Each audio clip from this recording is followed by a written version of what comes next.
Now, the Supernote was classified for the longest time. The hardest 2 years of my life in the Secret Service were the countries that have some of the best security are oftentimes the hardest to work with. And clearly there were mistakes made in Butler, Pennsylvania. What a better opportunity to not only overthrow some third world country. We've been trained. We are the best at what we do. It got back to Osama bin Laden that, look, you didn't topple the towers then and you will never do it again. Revenge is a dish best served up cold. The southern border, wide open, has been an existential threat. The only world that I know has been splintered and fractioned terrorist groups. Her entire background folder wound up on my desk. And I thought, my goodness, this thing is going to tell me everything there is to know about this woman. And I'm getting involved in her. Well, with bombs, needles, and having guns pointed at me. Sean QUARMBY, retired special agent from the United States Secret Service. Thank you so much for being on the Not A Grayman podcast. Happy to be with you. It's kind of a somber day, actually. We kind of went to bed with the news that President Jimmy Carter passed away at 100 years old. I was so happy to see that he at least made it to 100, which was a wish of his. What goes through a Secret Service agent's mind when any president passes? Yeah, of course.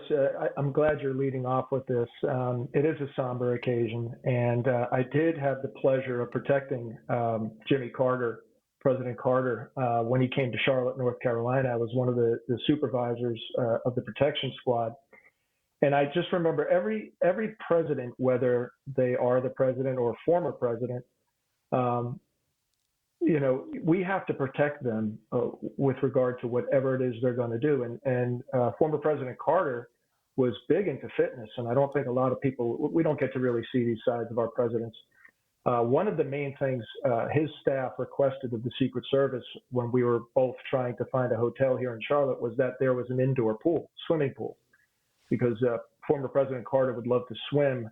And I would imagine back at that time, he would have been 80, mid-80s, around there. And he was swimming every morning at 6 a.m. He would get up and go swimming. Very congenial. But like the news is reporting, he's going to be more memorable for all of the work he did post-presidency, I believe, with Habitat for Humanity, the love of his wife, Rosalind, that lasted, several years, more than I hope to aspire to anyway. A few months later, the Carters were at it again, rolling up their sleeves and getting their hands dirty by putting in the hard work of home building. And that was more than 35 years ago, and they never stopped. They have helped in over 14 countries. They've worked with over 100,000 volunteers and have helped families get over 4,300 homes. They also started the Carter Work Project in 1984. When they committed to Habitat decades ago, they dug in deep, creating a week-long event taking place in a different location all over the world every year, with the very first project in New York. There, they served 19 families in need of safe yet affordable housing. And even when the elder statesman hit his 90s and fought a battle with brain cancer in 2015, Harris says the Carters didn't show signs of slowing down.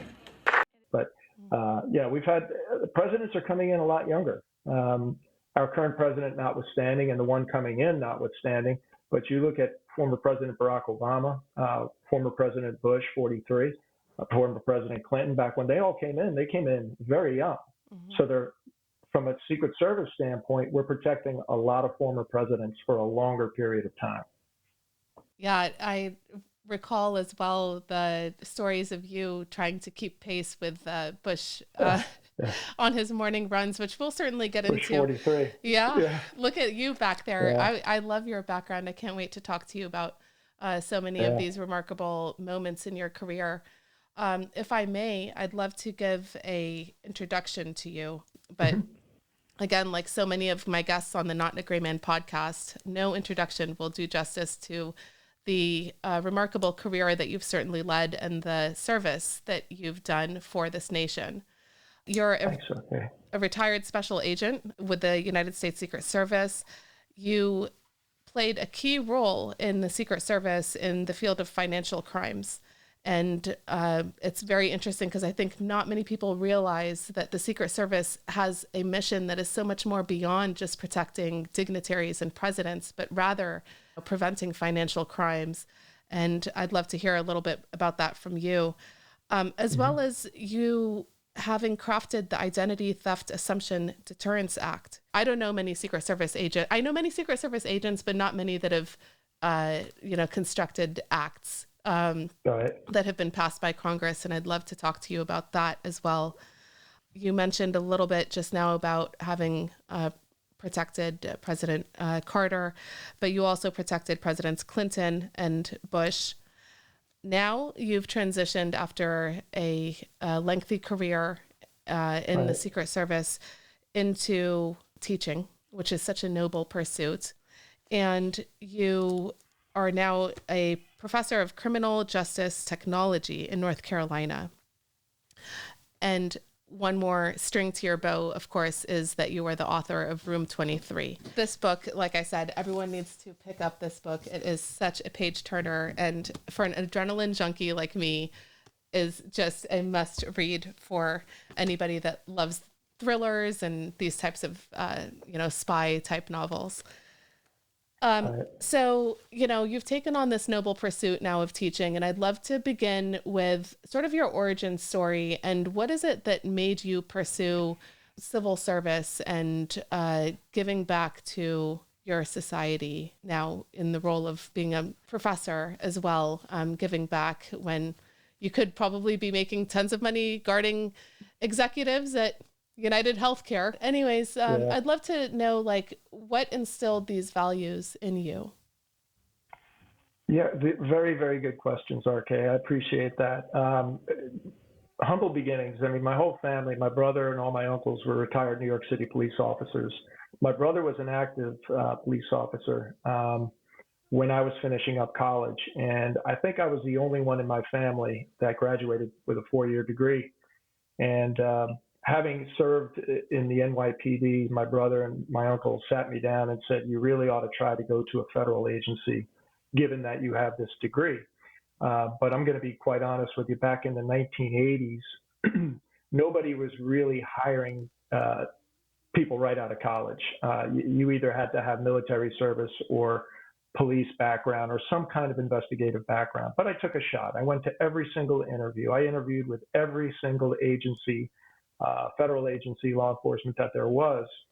I then went to work for a company known as Equifax Services, and I engaged in insurance fraud investigations. And I really enjoyed that. And I did that for about a year and a half, trying to build up my resume. And my decision or the thought process was to myself, I will go with whatever federal agency calls me first. And that happened to be the United States Secret Service. Now, as Room 23 points out, I had an overt interest, an incredible interest in assassins. And I thought before the term behavioral profiling was even something we talked about, I thought it would be really nice to be able to apply a behavioral profile to would-be assassins. Well, little did I know the Secret Service was already trying to embark on those things. But I had this interest in protection. I also had an interest in financial crimes and organized crime. So when the Secret Service called, I just didn't think I'd get called by them. I went with it, and they hired me out of New York. And ironically enough, about 1 week into my tenure in the New York field office, before I even went to training, the DEA out of Newark called to see if I was still interested in the job.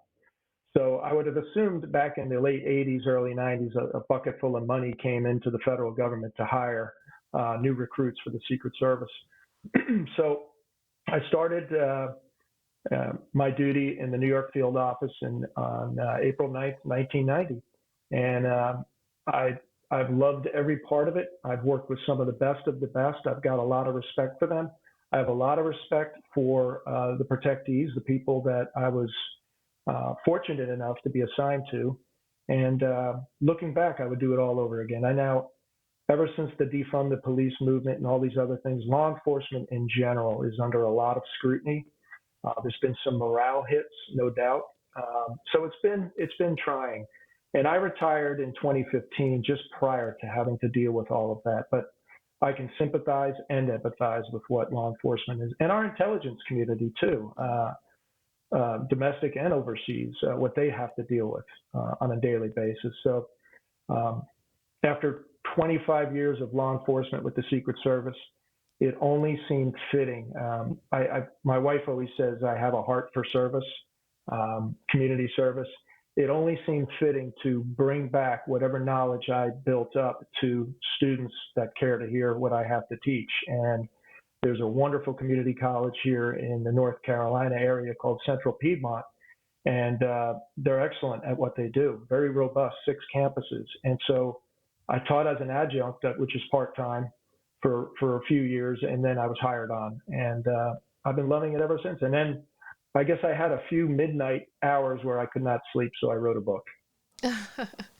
I don't know if that gives you a broad brush of everything. Absolutely, it does. We'll get into the book in just a second, but you mentioned the family values that were instilled in you at a very early on in your life. I recall also that your father had served in both the Navy in World War II and in Korea.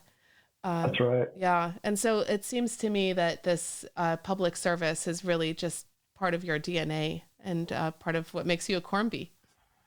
I'm so glad you brought that up, okay, because, it's been so long. But, yeah, I would have to say that my dad serving at such a young age in World War II, 17, 18 years of age, coming back, having a break for about 10 years, and then being called back to go, he was a civilian in between World War II and Korea, but he sensed this call of duty to go back to this conflict in Korea without even hesitating, and I would like to think that, I would catch him, I'd come home from school and I would catch him reading our history books. He never had the opportunities that me and my brother and sister had. So that was, he had a thirst for knowledge and a sense of duty. And thank you for bringing that up. I'd like to think that I got some of that from my dad. Yeah. Yeah. And so, these perhaps trinkets laying around, these books, is that what got you interested in Assassins? Yeah, definitely. One of the things, and I have it downstairs, was Time Life came out with a book, and it was of the John F. Kennedy assassination. And at a young age, it was a large book, pictorial and everything. Maybe graphic by today's standards for maybe a toddler to look at, but it had this Reuter film. It had everything in there. And I kept asking my mom and dad, who is John F. Kennedy? I was too young to know what that was all about. I would say that was probably the first seed planted in me that people actually thought it might be okay or good to assassinate our president. And I just couldn't understand it. So perhaps that was where I started my quest to become a federal agent. I just discounted the fact that the Secret Service would even want something to do with me. Not that the other federal agencies were second nature or second best by any stretch, but when they called me, I was amazed because it was exactly something I felt I can contribute to. This is interesting because it was probably that event as well that sort of changed the mission or I shouldn't say changed the mission, but if I'm not mistaken, isn't that assassination what made the Secret Service begin to become a close protective bodyguard to the U.S. president? Because before that, could you tell me a little about the history and the mission of the Secret Service? Yeah, sure. So 1865, the Treasury, if we're going to go all the way back, but I'll be brief about it. And my book gets into that. The first chapter is titled Abraham Lincoln, which might throw folks off because it is a fiction. It's a novel, but it's inspired by true events. Mm-hmm. And when I wrote this book, I know when I read some fictions, it gives license to the author to kind of round out factual history events when you should be really specific. Even though it's a fiction, you should be specific. So when I open up with Abraham Lincoln, he was the one who actually signed the Secret Service into existence in 1865. Mm-hmm. His Secretary of the Treasury, Hugh McCulloch, came to him and said, 1/3 of the currency in circulation, you got to think Civil War, North and the South. The South was trying to subvert the North by creating counterfeit currency. So 1/3 of all currency in circulation at that time was deemed counterfeit. So Hugh McCulloch impressed upon Abraham Lincoln to create this agency, and we were known as operatives, Secret Service operatives, and it was a northern-based agency under President Lincoln. He established this specifically to combat counterfeiting.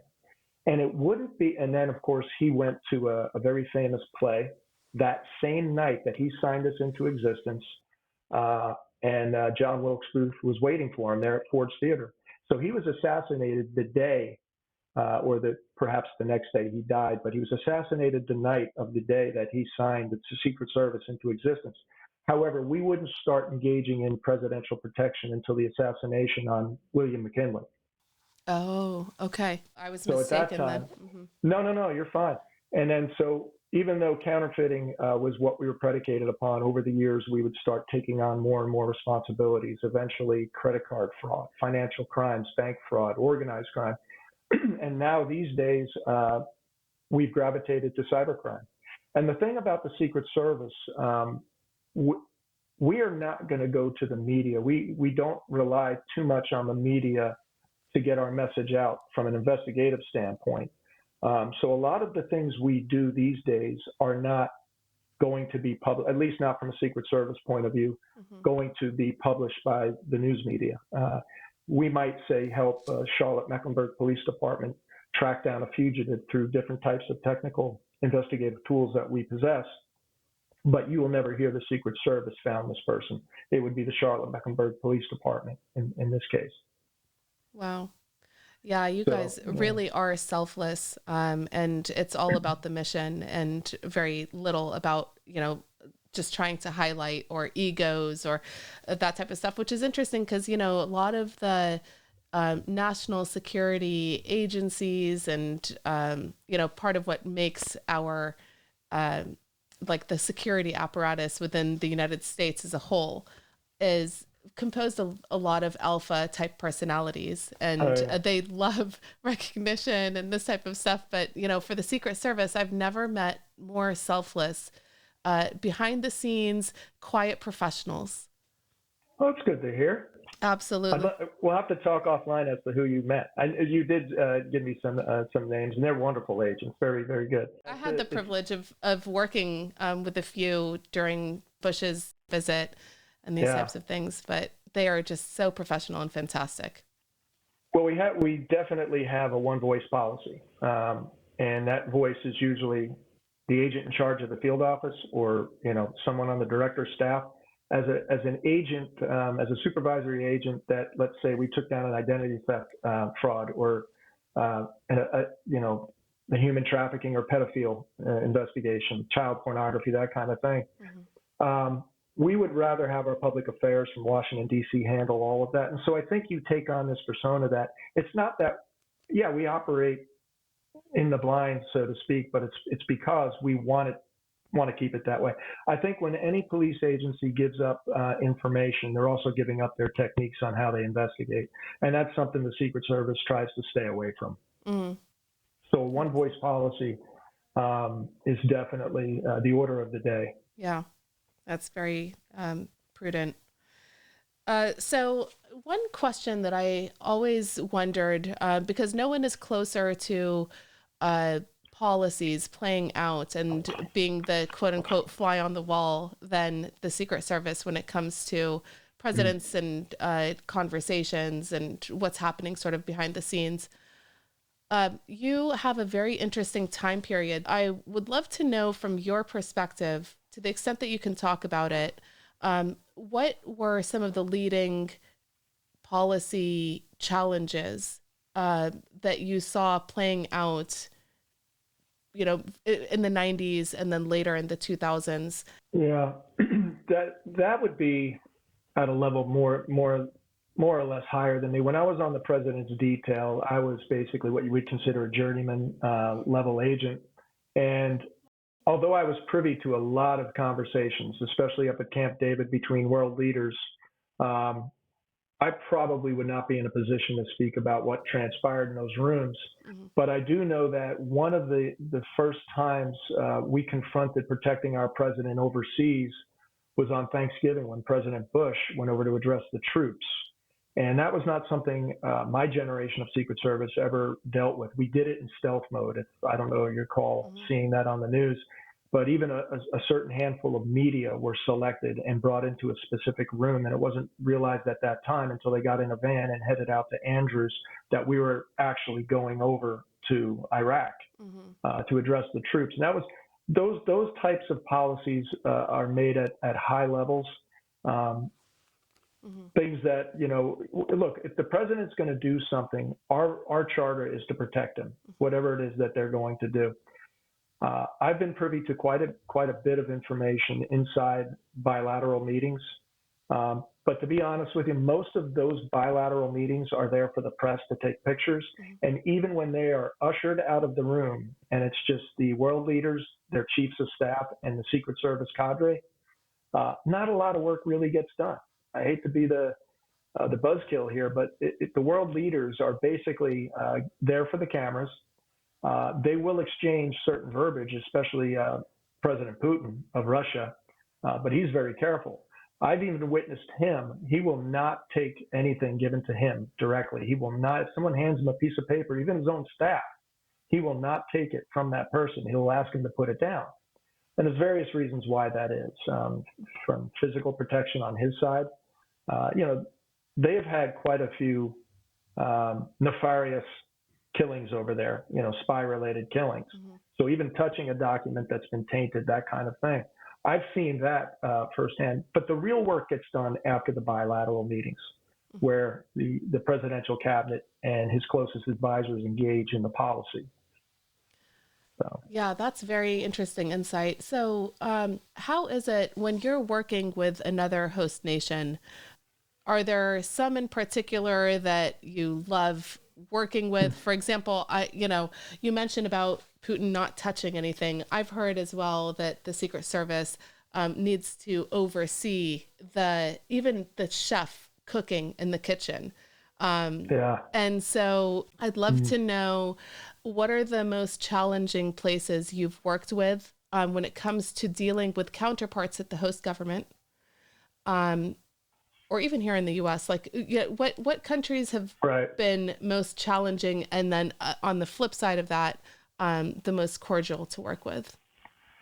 As you can imagine, the United States holds a lot of cards in their deck. They really do. And I would say, the Secret Service in particular, we have this little thing in September every year up in New York City called the, General Assembly of the United Nations, where all world leaders, upwards of 250 to 300 world leaders, converge on New York City during that 2 to 3 week period. The Secret Service, along with the State Department, but I'm going to speak on behalf of the Secret Service, enjoys protecting those foreign world leaders while they're on American soil. Otherwise, if something were to become harmful to them, it could be an act of war. So they get Secret Service protection. The Secret Service is the lead agency for the security implementation and planning of the United Nations General Assembly. It warrants the full capabilities and resources of the federal government. Everyone from kings, presidents, and prime ministers from more than 100 countries will convene on the most prominent diplomatic stage this week.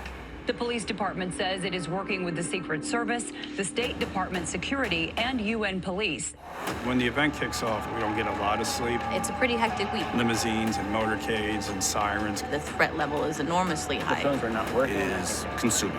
It is constant. It's one of those things you kind of go on adrenaline. It's not a 9-to-5 job. It is a massive undertaking to coordinate a plan at this scale.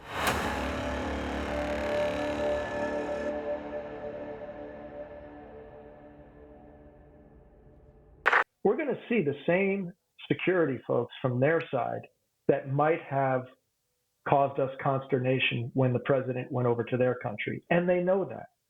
So it is a bit of a chess game, chess match. I would say, to answer your question, and I have to be careful here, I have to be diplomatic. The countries that have some of the best security are oftentimes the hardest to work with. The Israelis. Very difficult. If we were to fly over to Tel Aviv, Jerusalem, whatever, we would have to go 6 months ahead of time and do what we call pre-advance, and then probably go back again 3 months out. And then On game day, on the day of the visit, all of the folks we were working with are no longer the ones that are there from that side. That is a very frustrating and aggravating thing. It seems to me that the higher up security folks don't have time from other countries, let's say, to play ball with us during the pre-advanced phases. Not Israel so much, but countries like Japan, China, North Korea. The folks that we work with months out are no longer present on the day or weeks leading up to the actual visit. It's their bosses who seem to be disassociated during the pre-advanced phase, have no clue what was arranged for game day. So France, very difficult to work with overseas. Why is that? They're very good at what they do, believe it or not. But again, a lot of countries are very obstinate. And we find in the Far East, like Japan and China, they will say yes to everything during the pre-advanced phases. And then as we get closer and closer, it's no, you can't do that, you can't do that. Now, one of the things that's non-negotiable are the vehicles. We fly over the presidential package days ahead of the visit. And that would be the armored limousine, the armored follow-up cars, and various other equipment that some I can speak about, some I won't speak about. But we will never let our president get into a host country's vehicle. Their vehicles, we can't count on their vehicles being able to withstand the blast ratio that we know the specifications of our cars, the Beast as it's known. That all gets flown over with the help of the Air Force well ahead of time. That's just something that's non-negotiable. And likewise, we really fight the countries hard that come over here, the security of those countries that come to the United Nations, that they must get in our cars. So there is a little bit of American hypocrisy going on. But again, the Secret Service has this idea that we've been trained, we are the best at what we do. And it's that attitude that makes us those type A personalities that you spoke about. But I'll go down the list. France, very difficult to work with. Israel, very difficult to work with. Japan, China, North Korea. And again, this is from my personal perspective, but I think others would echo the same type of thing. England, and we have offices in all these countries, right?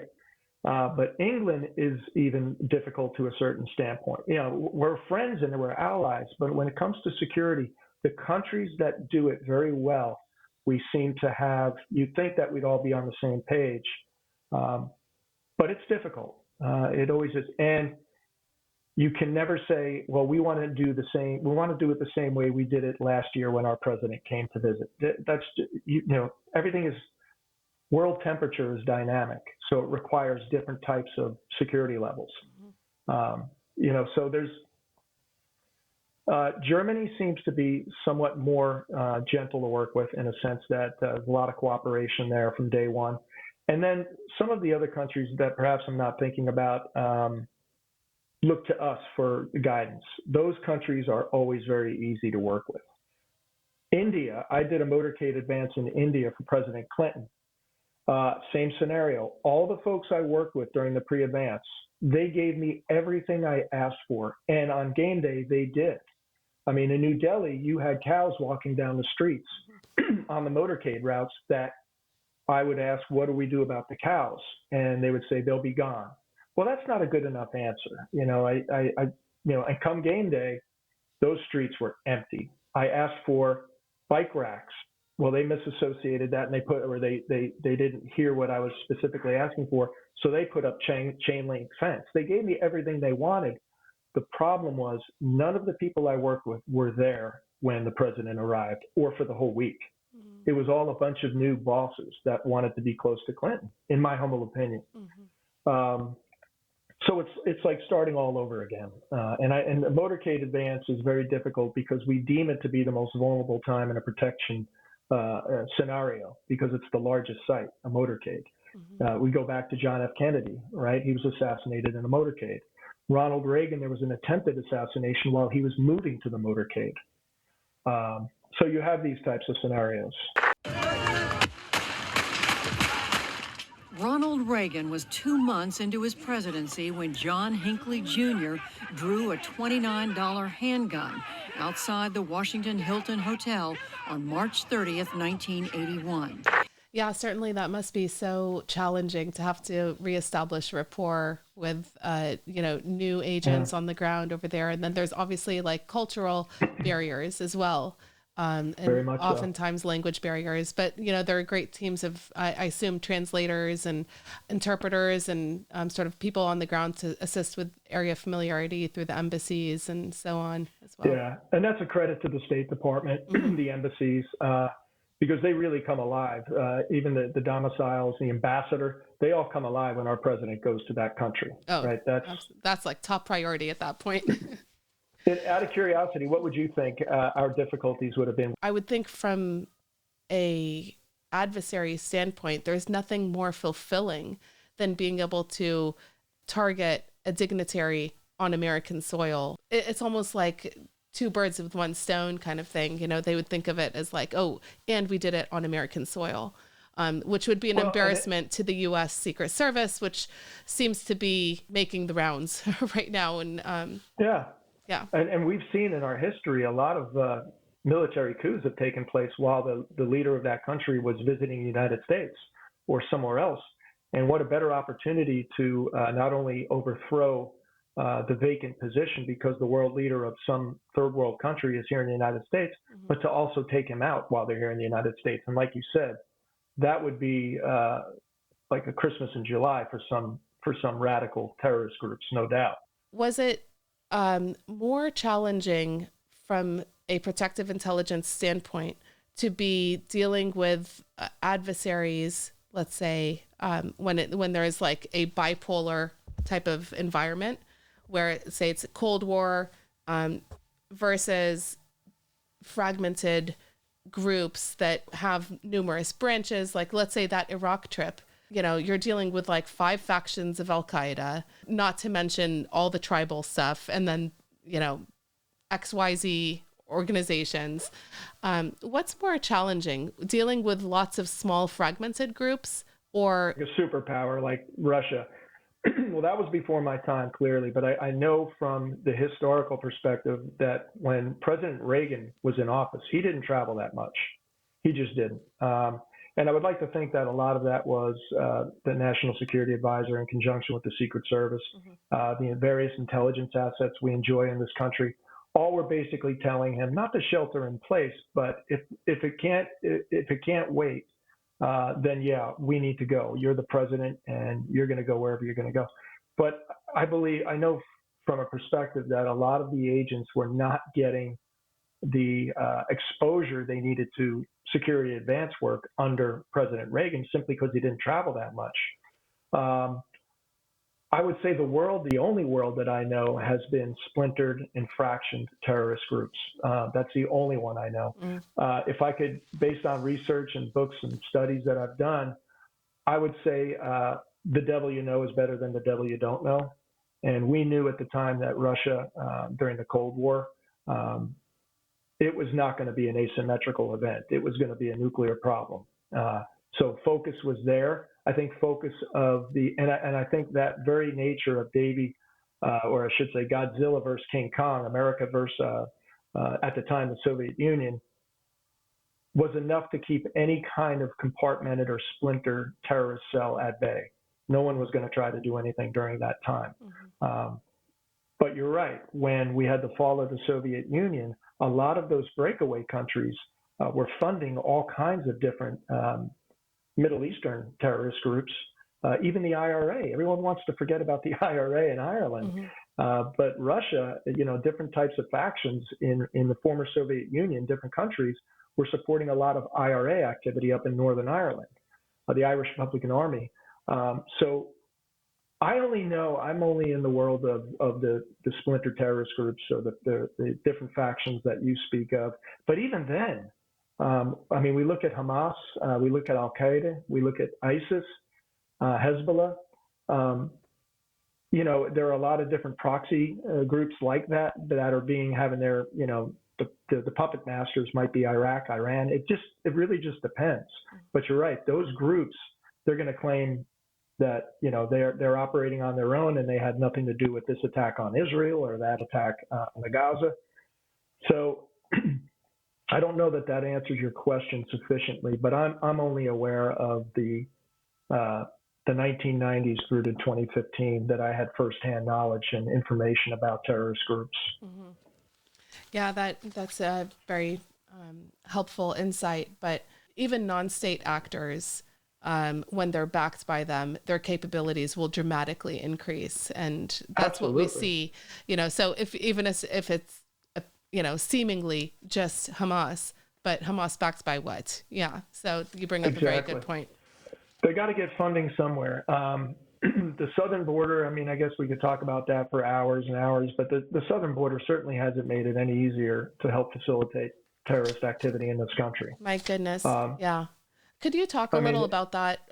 You know, it must be nerve-wracking to be seated and have the perspective that you do and know that it's not just people coming in for economic reasons. You know, do you think that there are risks to what's coming across the border with, you know, young male adversarial type? What are you concerned about when it comes to what's coming across our border? Absolutely. I know we'd like to think this term existential threat, right? We can apply that politically to anything that is the highlight on the news media circuit. I think it's the environment is an existential threat, or the global warming, or the climate change we call it now. When I hear existential, I mean existing at this moment. The southern border, wide open, has been an existential threat, according to Sean QUARMBY's definition of existential.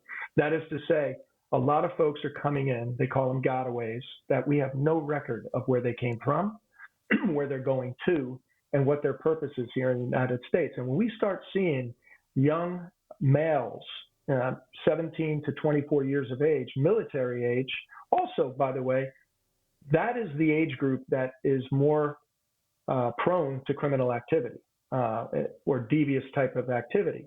We have a problem with fentanyl in this country. We have drugs coming across the border. These are the folks that are going to, if they're going to be involved in that type of activity, they will be the ones that are moving the product, selling the product. I believe the southern border is an existential threat because it's not a matter of if, and I know this is a tired saying, it's a matter of when, because they're already here. It exists now. We never thought that Osama bin Laden, we never even really heard of this guy. You did if you were in the intelligence world, but flying planes into buildings, into the Pentagon, into a field in Pennsylvania, in Shanksville, that was stuff made of movie. Even Marvel couldn't come up with a plot like that, and yet here we are. When you open up our borders, and I get it, there was a political ideology behind that, perhaps. The government, in my view, is for safety and security and nothing else. It does safety and security pretty darn well because we have multiple law enforcement and intelligence-driven agencies in this country. Once we start dabbling into this idea that the government will take care of everything you need, we start to forget about things like the open border. Mm-hmm. That is a security failure, if you ask me. I'm a little, I'm out of the game, right? We have a saying in the Secret Service, when you're in, you're the best. When you're out, you're a pest. Well, one of the benefits of being out is I could speak my mind. I did my departure interview in 2015. It was like a house closing. I signed so many documents. So I can speak my mind. I'll never disparage the mission of our law enforcement and intelligence agencies or say that I would have done it differently or better, because I'm not there. But that open border, and we have so many soft targets. I don't know that, we're going to anticipate another strike on our buildings the size of which 9/11 presented. But we have enough soft targets. We've had enough mass shootings, enough school shootings, enough movie theater shootings. But that's exactly what these bad actors are going to look to do. You got to remember, terrorism is basically it's bringing in the threat of violence and intimidation against civilians of a country for social, religious, or political aims. It doesn't say it wants a huge body count.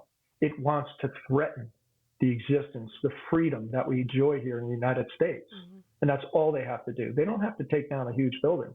Yeah. They could basically go to a mall. They can introduce gas into our environment, all different kinds of things. Agree. And I just think of it like if it was multiple coordinated attacks across different cities or something. I mean, think of what that would do to the economic well-being. Right. Until the fear is subsided, and you know, how long does that continue? Do you think that, from your vantage point, the people that are coming across, these 17 to 24-year-old males, is this coordinated in your view? Do you think that they're individually coming in with their own interests, and okay, let's say they start delving into the world of criminality.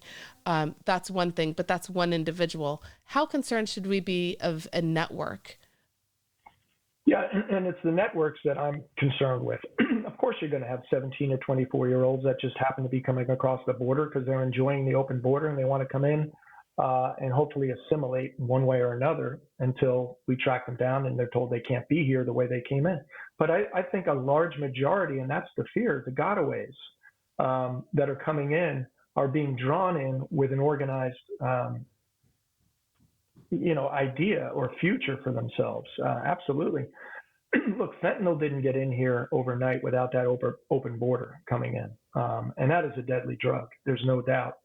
But I do think it's a coordinated effort. I don't have any kind of legitimate intelligence-based information for that. I get my sources, I get my info from the same sources you probably do, which is the cable news networks and an occasional lunch with some folks in the intelligence business. But, when you have the amount of folks that came through the southern border in the last 4 years, there's definitely a coordinated effort afoot. Mm-hmm. And I think it was Osama bin Laden himself who said after, remember the first attack on the Trade Center back in 1994, mm-hmm. right? They tried to topple the Trade Center back then. And it was Ramzi Youssef. And we caught Ramzi Youssef later out in Philippines. And it got back to Osama bin Laden that, look, you didn't topple the towers then and you'll never do it again. And he would basically said before 9/11 that revenge is a dish best served up cold. I remember him getting word that he said that to our operatives, our intelligence operatives, and he waited. So just because we don't hear of anything in the next 4 or 5 years doesn't mean that there's not a cell operating here mm-hmm. already in the United States that came in through the southern border. I know I sound like a conspiracy theorist, but this is the world with which I live, So, the other concern that I have in being able to detect and prevent these types of malaligned actors from gaining a foothold and some strength here in organizing is this politicization of our law enforcement agencies across multiple levels, local, state, and on a national level. Can you talk a little bit about that from your perspective? How does that put Americans at risk to these types of potential criminal or terrorist activities? The defund the police was a deal breaker for any good program put in place by law enforcement. When Michael Brown was shot in Ferguson, Missouri, back in, I want to say it was, I got to get my dates careful, 2014, he was a black man shot 6 times by a white police officer. That started the Ferguson effect with the whole hands up, don't shoot. T-shirts were being made and all that. It was believed, the media twisted this encounter into the idea that Mr. Brown had been running away from the police officer when he was shot 6 times in the back. Well, the autopsy report would show there were no rounds put in his back. In fact, there was a tussle for the gun, and the police officer, Darrell Wilson, I believe was his name, shot him. The gun went off, and he kept coming at the police officer. That was the beginning, to me, of the defund the police movement, and that was back in 2014. Then when we literally had this idea of defund the police, I blame the media that carried that moniker as much as I do some of the radical left that force-fed that to society, because reallocate funds to social welfare within police departments is not as good a catchphrase as defund the police. But I believe that's what they were trying to say, is maybe take away some of the tactical expenses and put them towards social workers, psychologists. Maybe police departments should have more of those assets. And I'll be honest with you, no police officer I ever spoke to about defund the police, retired or active, said they wouldn't love to have a social worker or someone more qualified in the right front seat of their police car. So I get that. But the media ran with this defund the police movement, and it just picked up steam. So the Ferguson effect from the Ferguson, Missouri issue, where police were basically just saying, you know what, forget it. It's not worth doing my job anymore. Now, there's a lot of problems with that, too. But this idea that police just stopped, morale was so low.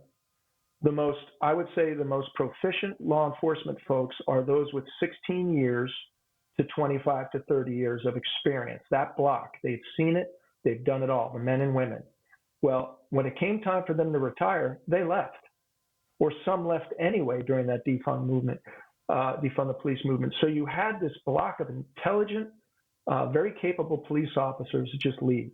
The police chief in the Seattle Police Department, an African-American woman, extremely capable. They ousted her during the defund the police movement. They just said enough was enough. Now they want to fund the police, right? They have in the last 2 years. The second 2 years of Biden's presidency is now about funding the police. Well, guess what? No one now wants to be part of that. They want the higher paying jobs that you talked about earlier, But I think we're making progress in that. But that defund the police movement was a political agenda that the media just ran with. And then you had Black Lives Matter that seemed to have, certain aspects of that group were taken over by radicals. But I think we're in the middle of a change, I would like to think. The attrition is just on another level. And, the ability for law enforcement to attract talent, unless someone is like you, that, really has that deep desire for public service, it's kind of like the risk is just, the benefit doesn't outweigh the risk of, being just politicized. They've become a political talking point or, a tool to try to advance something that unfortunately is a subversion tactic and a very effective one that has been taking place since the Cold War, in my opinion, to, try to degrade the fabric of what makes American society so cohesive and great, and we celebrate our diversity. And, it's somehow the narrative switched to a racial tone. And I don't think that was fair. And I don't know, I can't say exactly when that switch was flipped. I don't get it because the people doing the work don't see it that way. Most police officers only see one color, and that's blue. Our military only sees green, Army green, Navy green, that kind of thing.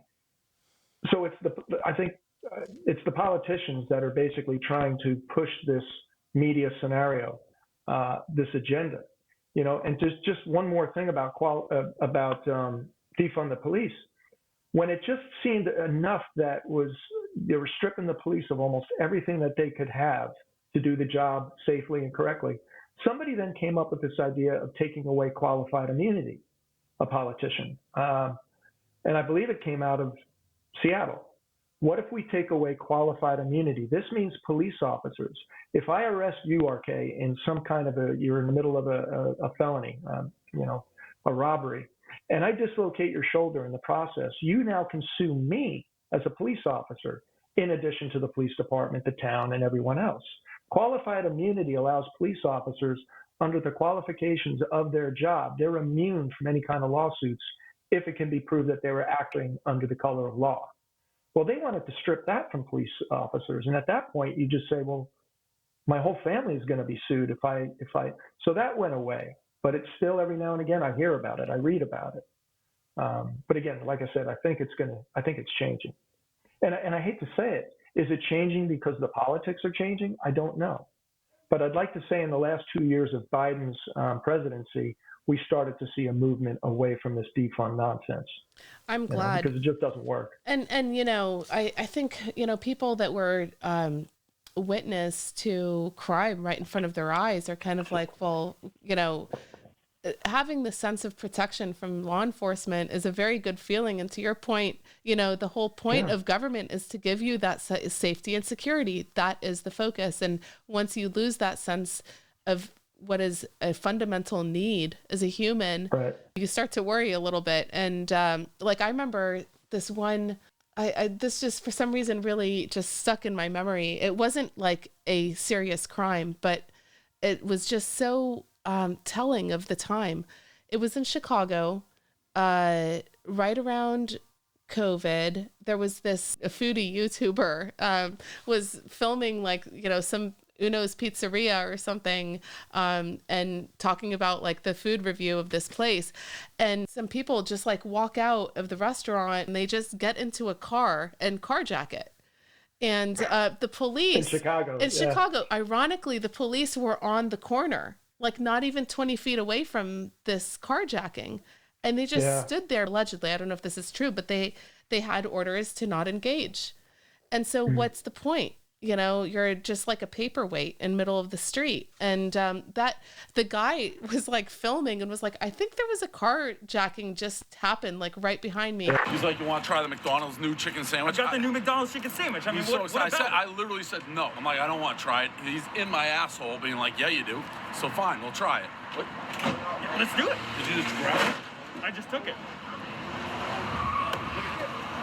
All right. I don't know what's going on right now. You're the weirdest part of it. What is going on right now? Did that guy get carjacked? I think the guy just hit the police car. That guy just got carjacked? Are we serious right now? Did he just get carjacked? The guy just got carjacked. I mean, that's got to be a first, right? You got to stop talking. We got live carjacking and you're trying to hijack the review of a live carjacking. That guy just got carjacked, and we probably have it on live TV. Be on alert, Chicago. I'm here. Cameras are rolling at a time. You think you're just going to carjack somebody and get away with it? And I remember just thinking, gosh, what have things come to that it's literally the crime is unfolding in front of your eyes and you won't engage? Well, let's take Daniel Penny, for instance, all right? We got to, the police can do everything they want, and they can do it right. They can do it perfect. But if we have a politically elected prosecutor, like Alvin Bragg, let's say in New York City, very left-wing prosecutor, will they prosecute the cases? And the answer is no. So can you imagine if we get done with this podcast, however long it takes, all the work you do on your end, and every day you do a podcast, but you're never allowed to present that podcast to anyone, it's going to get undone. That's how a police officer feels when they put together a case, and they know that the prosecutor most likely will not prosecute this case. So I'm assuming, or I'm really stretching, maybe the police officers in Chicago that you're talking about know the mandate's been handed down through an unofficial policy that we're not going to prosecute. They're not going to prosecute these people. So just the day does not end with a high five once handcuffs go on, someone that broke the law. It's got to be prosecuted. And I can't think of a bigger morale kill than knowing all the hard work these police officers put themselves out there, only to know that literally that person's going to be gone before the ink is dry on the paperwork. Yeah. It's very disheartening, Yeah, what a morale killer, for sure. This kind of makes me think about the diversity, equity, and inclusion, DEI topic that, now this has taken center stage. There's always something. So in the Secret Service, there are men and women that do the job fantastic. Every day is a success because we don't hear about a catastrophe happening, either, when it comes to currencies or, protective intelligence, as we talked about, and certainly about guarding dignitaries. But what is your view of a lot of people have come out and started talking about, with the attempt on President Trump, females being the problem. The women agents have been taking heat since those shocking and chaotic scenes. It looked like it would look like a bunch of sorority sisters who were hungover. The one with the ponytail whipping around, she didn't know where she was going. The other one who couldn't reholster her weapon. On social media, there is speculation that the women were too short to shield 6'3" Trump. A lot of criticism towards the female agents. What do you think about that criticism? Is it deserved? I don't like it. I don't like it at all. That female agent was on my detail when I had Secret Service for 3 years, and she's one of the greatest people you'll ever meet. The men and women on that stage did their job, and they did their job remarkably well, and they're incredible, incredible people. We also spoke to Don Jr. There's been a lot of criticism towards the female Secret Service agents who are out there. What do you say to the people who are saying, hey, he's got to be protected by men?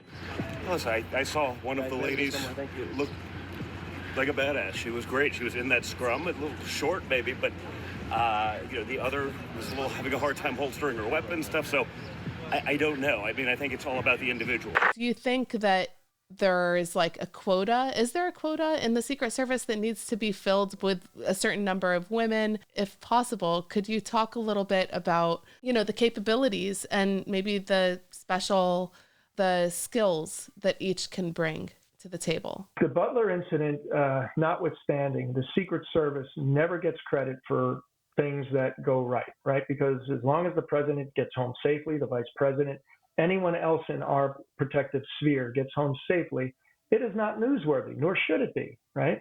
It is called the day in the life of protecting the president. But when something does happen, and clearly there were mistakes made, with Thomas Crooks as the attempted assassination, and a person died that day, of course, let's not forget about him. I think everybody got a look at the immediate shift that ran up on that stage in Butler, Pennsylvania after the attempt on former President Trump's life at the time. They got a look at the makeup of every agent, and there were some different sizes, right, of people, different genders on that stage. The women and the men received the same amount of training, all right? Within their categories, they have to fulfill the same physical requirements within their categories. And by that, I mean, these are researched exercise components. Back when I went through, it was a certain amount of push-ups, pull-ups, sit-ups, and a 1.5 mile run. All had to be done within a certain time frame. Well, a man can do more pull-ups than a woman can in most cases. I know of one particular woman who can shatter the record of a lot of men I know. But the point being is they all have to qualify together. And they have to be trained the same way, and they are to the largest degree. So do I think that there was any kind of disparity that day in the makeup of the physical structure of the shift that ran up on stage? No, I do not. I think everybody was trained perfectly for that. I think there's a lot of folks that would like to point out that Butler happened because of this or because of that. But did you see those agents on stage?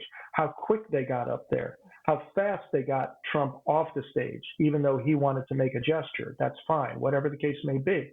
We didn't know if the threat was done. I say we, I mean they, I'm retired. They didn't know if the threat was over. They didn't know where the threat came from. But let's not forget the remarkable counter sniper that was able to take Crooks out. Now, he got 8 rounds off in less than 6 seconds. Thomas Crooks did, one of which we know pierced the ear or shot the ear of former President Trump. But he was neutralized by a counter sniper. So if I have to put blame towards anything, I'm going to look at the advance. What happened during the advance? How did this guy get missed? And I don't know how far you want to go into that. But do I think it's because of any kind of DEI or any kind of disparity in the hiring process? Generally, I'm going to say no. But I will say I do believe, and again, this happened after I left, so I'm not privy to any specific information. The hiring track has reduced from 9 months average down to about 3 or 4 months to hire recruits. What's being missed during that time? How is mine 9 months? I mean, are they rushing things too fast now just to fill a quota? I think somewhere in that question you snuck in, is there a quota? And you didn't sneak it in, but it's very difficult to talk about. I only because I don't think there's anything in writing.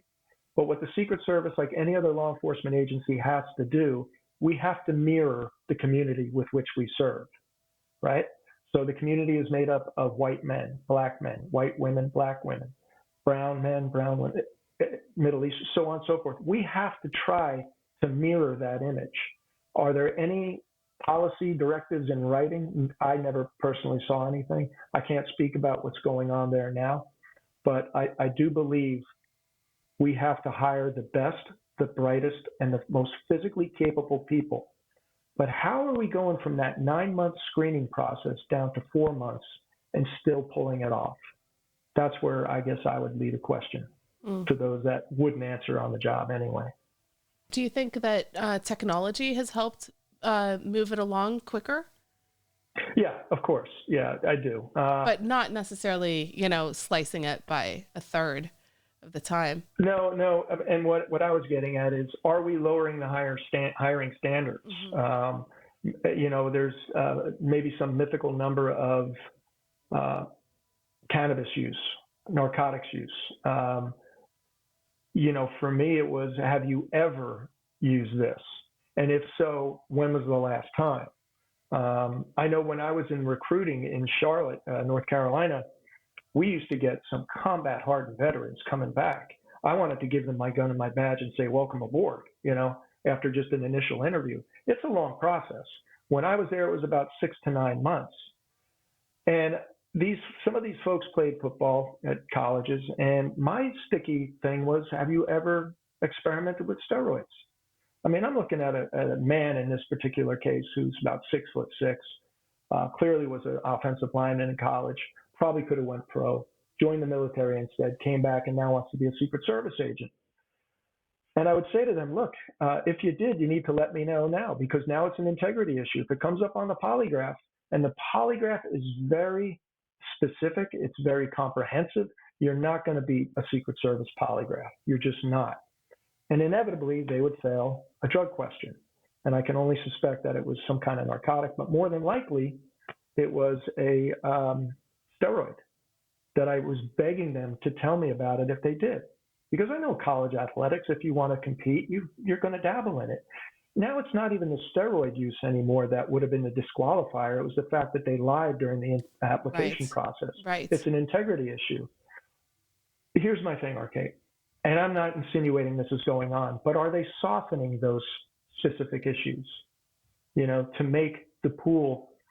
It's very hard to come on to a job that has a top secret security clearance. Let's be honest. It's not just the Secret Service. As you can imagine, I know you have associates who work for a different company, a different agency, many different federal agencies. They all have to undergo some kind of scrutiny. Very difficult to get people through the recruiting process. That always seems to be the sticky point of why we can't have enough people at one time to do the mission. I don't know what the number is right now, but a lot of what happened in Butler, I would blame on the fact that we are overstretched. We have so many protectees that we're protecting, not just the president, the vice president, and their families.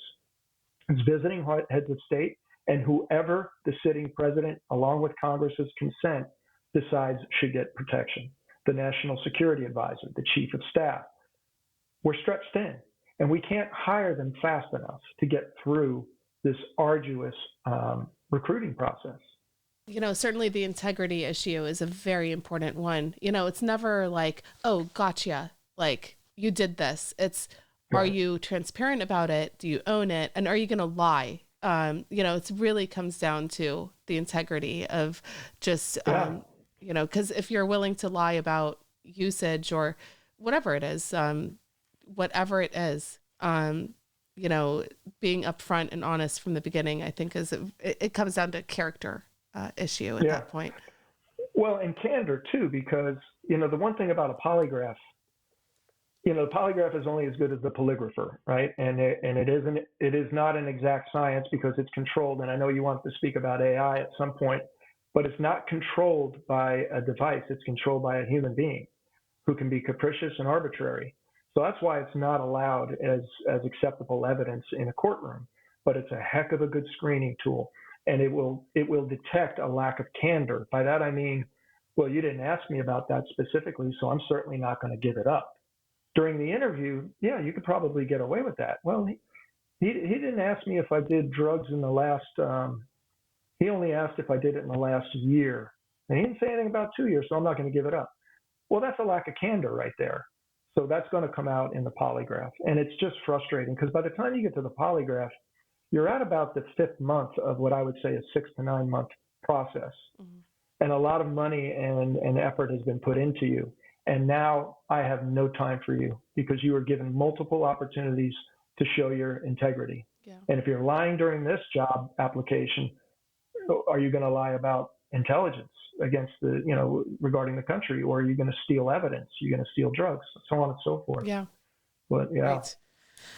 Definitely. Your wife was, a staffer under Bush.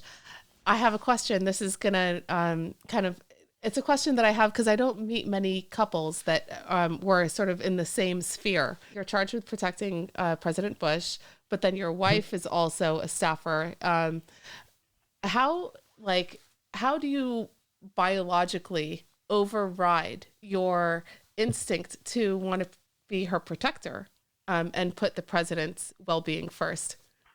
Well, that's a very good question. I would say that, ironically, we were two ships passing. We never really worked side by side or together, but I have other agent friends who knew about Lani, my wife, then at the time we were dating. And they would tell her, look, you're basically on this trip associated with the media in the motorcade. We would not want to be you because if there is a strike on the motorcade, they're going to take out the media as well. So they would say things like that, and it would get back to me, and I always found that interesting. I will say this, though. The one time I met, and I had not known her yet, I started dating her shortly after this, but I met her at the Emperor's Palace in Japan. Somehow she and I were the only ones, in addition to the President Bush and Laura Bush, First Lady, who wound up in this bilateral meeting room. And there was supposed to be a lot more security. I can speak to that. And she would later tell me there was supposed to be a lot more staffers. But like we talked about, when you do the advance work, all the folks that agree to having this amount of folks in the bilateral room, it's agreed to, then they're not there during the day, right? They're not there during that meeting. So what happened was they just blocked everyone out. And the detail leader for President Bush, I heard over my earpiece, "QUARMBY, you got this." And I'm thinking, I got what? I was the only one in the bilat room with the president. And then I would later see Lani. Little did I know, many years later, I'd be married to her. But we always say we were the only Caucasians in that room other than the president and the first lady. I do know of other couples, though, Secret Service and some very senior level staff folks, and they just make it work. They just do. Yeah, I mean, it's a very good question, but I don't think I have the best answer for it. You just have to be objective. Now, I would see Lani on occasions in the White House.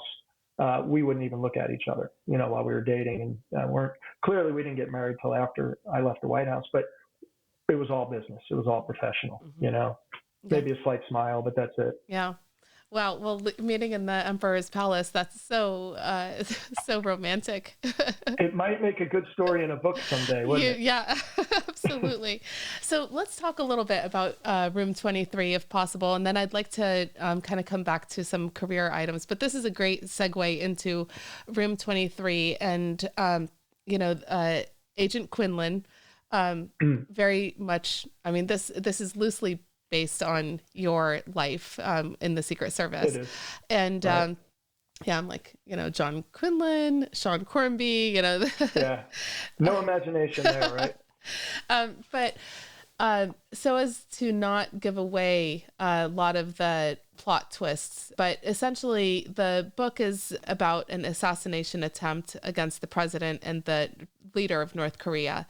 And I'd love if you could talk to me about the inspiration of the book, some of your favorite moments of the book as well, that really recount your own memories and recollections of incidents that have truly, I don't want to say have actually happened, but similarly happened. I have to do this, but I have to be careful because I don't want to be a, what do you call them? Spoiler alert? A spoiler alert. Yeah, no, there's no guesswork involved. John Quinlan is Sean Quarmby. But ironically, Lani Miller, right? Lani Miller is my wife, Lani. Yes. So she used to be a federal prosecutor in addition to working for the Bush administration at some point. All of of the stories, the Breezy Point, all of those stories leading up to the assassination plot actually were parts of my criminal work, mainly in New York City. The pipe bomb, some of those things, again, I don't want to speak too much to that. An excellent case, I worked with the Drug Enforcement Administration with the different informants. They were making methamphetamines while they were circulating a certain grade of counterfeit. That was really good. They were all real. All of that was real. I decided all my interactions with the Southern District and Eastern District of New York, the two federal prosecuting bodies up in New York, I decided to make Lani Miller be the only prosecutor I worked with. But every interaction with her in the book was modeled after fragments of different interactions with real prosecutors. But the verbiage I tried to recollect in my mind and put it down on paper. But I also imagined, knowing my wife very well, very intelligent woman, how she would have responded to young Agent Quinlan and his kind of pirate technique of bypassing subpoenas and doing this stuff, how she would school me on that. And I put it in the book, and I had a lot of fun with it. This is my first book, and the one thing I thought of is I have no constraints. I have no boundaries. I could do whatever I want in this thing. But I tried to keep it, inspired by true events. I tried to keep it to the true events thing. The whole notion of the North Korean assassination plot came from what we know as in the Secret Service as the super note. Now, the super note was classified for the longest time, and I'm not speaking out of school because it's been divulged. And I call it the apex note in the book. And this was a note that we suspected in real life in the Secret Service that it was being made by a state-backed actor, a country that really doesn't care too much for the United States. And we minimized it. We reduced it down to several countries. One being seen prominently was North Korea. And I thought, and again, the note was so perfect. It would be like our own Bureau of Engraving and Printing, counterfeiting a different country's note. We'd be using top-notch engravers to make the intaglio plates. We'd be using the right paper. We'd be using the right ink. Well, what if North Korea was doing that to us and they were making the super note, or in my book, the apex note, but there were a couple of imperfections. And they didn't know that American intelligence, the Secret Service, and other agencies knew what those perfections were. If you cleared those perfections, what would happen to the American economy if the note was flooding in here? And I always say that the antagonist of the story is the daughter, right? The sister of the newly elected supreme leader of North Korea wants to carry on her father's wishes. He's just deceased, death by 1,000 cuts. While everyone's watching these missiles being launched, right? Real world events. Remember launching the missiles into the South China Sea. We're also flooding the market with counterfeit currency, the North Koreans.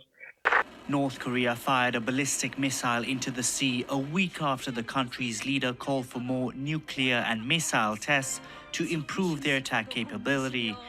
Seoul swiftly called the test a violation. And then, like I said, I was not bound by any kind of, it was a, well, what if North Korea became an ally? How would it work? How would it be? Well, there's clearly going to be people in the family that don't want this young supreme leader, and he's going to inherit the position because of, that's just the way it works over there. So he wants to be pleasant to the United States and get a seat at the table at the UN, and the sister is ambitious the other way and wants to maintain. And then the way they go about trying to assassinate the brother, you can't help but lump in the president, right? So that's kind of where it was. Now, a lot of the stories, when I talk about President Bryce, I'm kind of referring loosely to President Bush with my dealings with the running and all that other stuff, because, that man can run sub 7-minute miles for 3 at a time. So he was definitely no pushover. Wow. And, yeah, it is such a great book. And thank you. I appreciate that. I loved it. And it has so many excellent reviews, and congratulations as well on Thank you. landing the book beyond just Amazon. I see now it's in Barnes & Noble, several local bookstores as well in your area. This is no better time than to get into the future of AI technology moving the way it is. What these super notes and currency manipulation, currency counterfeiting now looks like with the perfection of AI. What are you concerned about? What are some trends that you're seeing, and what should future generations be thinking of when it comes to economic warfare and coupled with AI? Yeah, AI, boy, it's a double-edged sword, isn't it? We're not going to get away from it. It's here. If I could just introduce it into the world that I live in now, education, right? We have now put in our syllabi, basically a part of the syllabi is the rules and regulations of plagiarism. AI now has its own specific component in there, specifically ChatGPT and Grammarly. If you submit a paper using those platforms, it's all automatically plagiarism. Because what a lot of people, I'm assuming you know all about ChatGPT and its capabilities, right? Wonderful capabilities. But when you give a student an assignment, it basically, students are allowed in some of my assignments to utilize the internet. Now you're taking that component out. You're asking them, ChatGPT, to go ahead and write a paper on Hezbollah or Hamas's recent attacks on Israel and its ramification to the Western world. And it will, and then you say, and I need this written as though a sophomore in college is writing it. You could type all this in and boom, you have something. The way I find out that there are some problems with it is it might spell with an English dialect or an English wording. Like color might not just be O-R at the end, O-U-R-E, or check is C-H-E-Q-U-E. But unless I feed that into a different mechanism, I'm not going to know that it's ChatGPT. And now the student hasn't even gone on and surfed the web, right? Because ChatGPT basically takes its information from the internet, yes, but it doesn't provide bibliographies. It takes it from people's websites, and it takes it from different book depositories that are located, reservoirs on the internet. So when a student then has to go out of their way to try to create a bibliography, that's outright plagiarism, but it's not going away. And at some point, a senior educator once said to me, well, the same thing happened when we allowed calculators into the classroom. I said, okay, that makes sense. I get it. All right, we're a society moving forward. But when you talk about counterfeiting currency, you're basically taking the effort, the same effort that a student might take when cruising the internet and finding their own information with the bibliography, using other sources. You're now taking a hacker or someone who wants to create counterfeit, and you're eliminating the idea of putting the work of an algorithm into a platform. You're basically asking AI to create that algorithm and do it with efficiency. The neural networking of an AI component wants to try to create documents, ideas, deepfakes, which I'll discuss in a second, efficiently, precisely, and better every time it does it. There's no algorithms necessary to be fed into something like that. So let's say, and we've already heard about this, deepfake voices saying that they've been captured, they're under extreme duress, we need $10,000 wired to it, mommy, please do this. I'm sorry, I know you said for me not to leave my dormitory, and it's their voice. Yes. These are horrible stories. Or even deep fakes like putting a face on someone you deem to be reputable. Mm-hmm. We've seen it, Hollywood's been doing it, and it's even a component in my book using computer-generated imagery. Yes. A lot of what we go out and see in Marvel movies, so on and so forth, it's cheaper and more believable to create an AI-driven computer-generated imagery. We have something going on now that's very, very interesting through academia and law enforcement. It's finished beta testing, and it's rolled out into the market here, and it involves AI.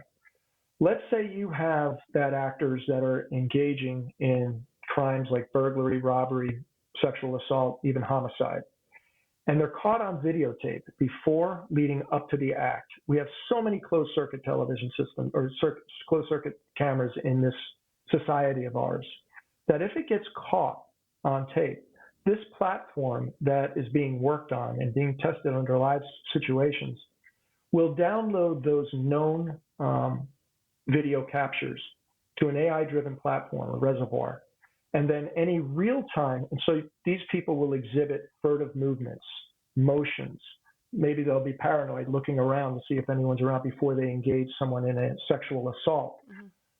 All of those motions and movements will be cataloged in a platform, and it will be then compared to real time, say a closed circuit camera in a parking lot or a store, and it's pointed in no parking lot.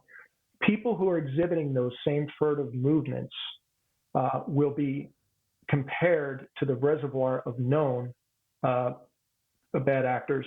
And those movements alone, based on whatever was put into the system, will alert public safety, will alert first responders, usually by smartphone or whatever, that some type of crime might be going down. And it will constantly do it, but it will only check that specific motion and compare it to known almost within split seconds and say, we have this possibility. It's a lot like that movie with Tom Cruise, I can't remember the name of it, where he's able to determine criminal activity before it happens. I just can't think of it. Yeah. Your viewers already are yelling it at the computer right now, I'm sure. Something anonymous. Oh my goodness. I can't believe I'm blanking. I'm blanking. But so that kind of technology, you're still thinking. Yeah, sorry. It's going to bother me.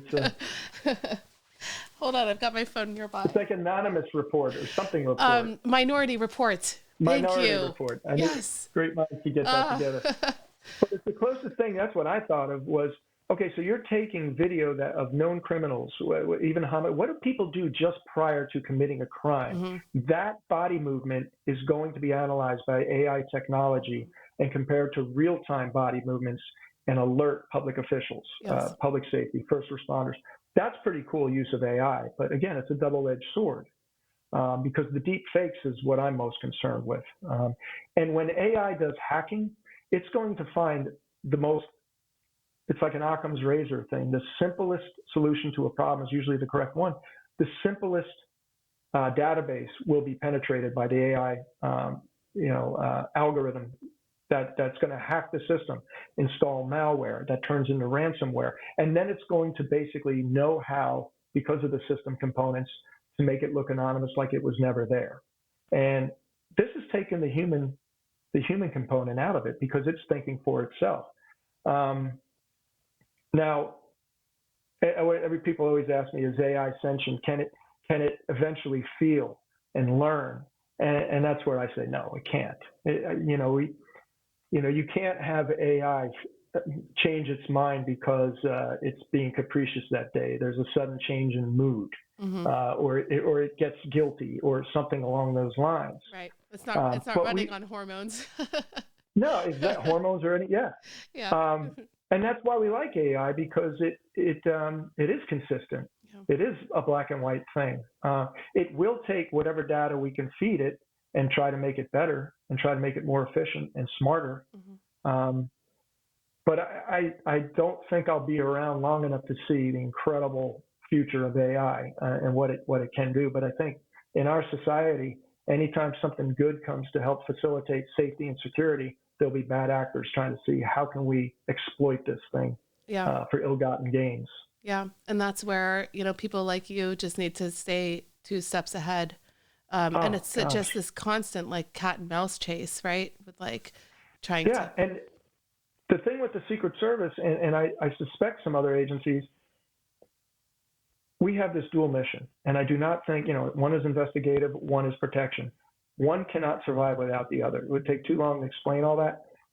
But you can't take an analytical thinker and put them on the president's detail and try to think about the many different ways we can assassinate our president unless they've worked complicated, complex fraud cases, organized crime cases, cyber crimes.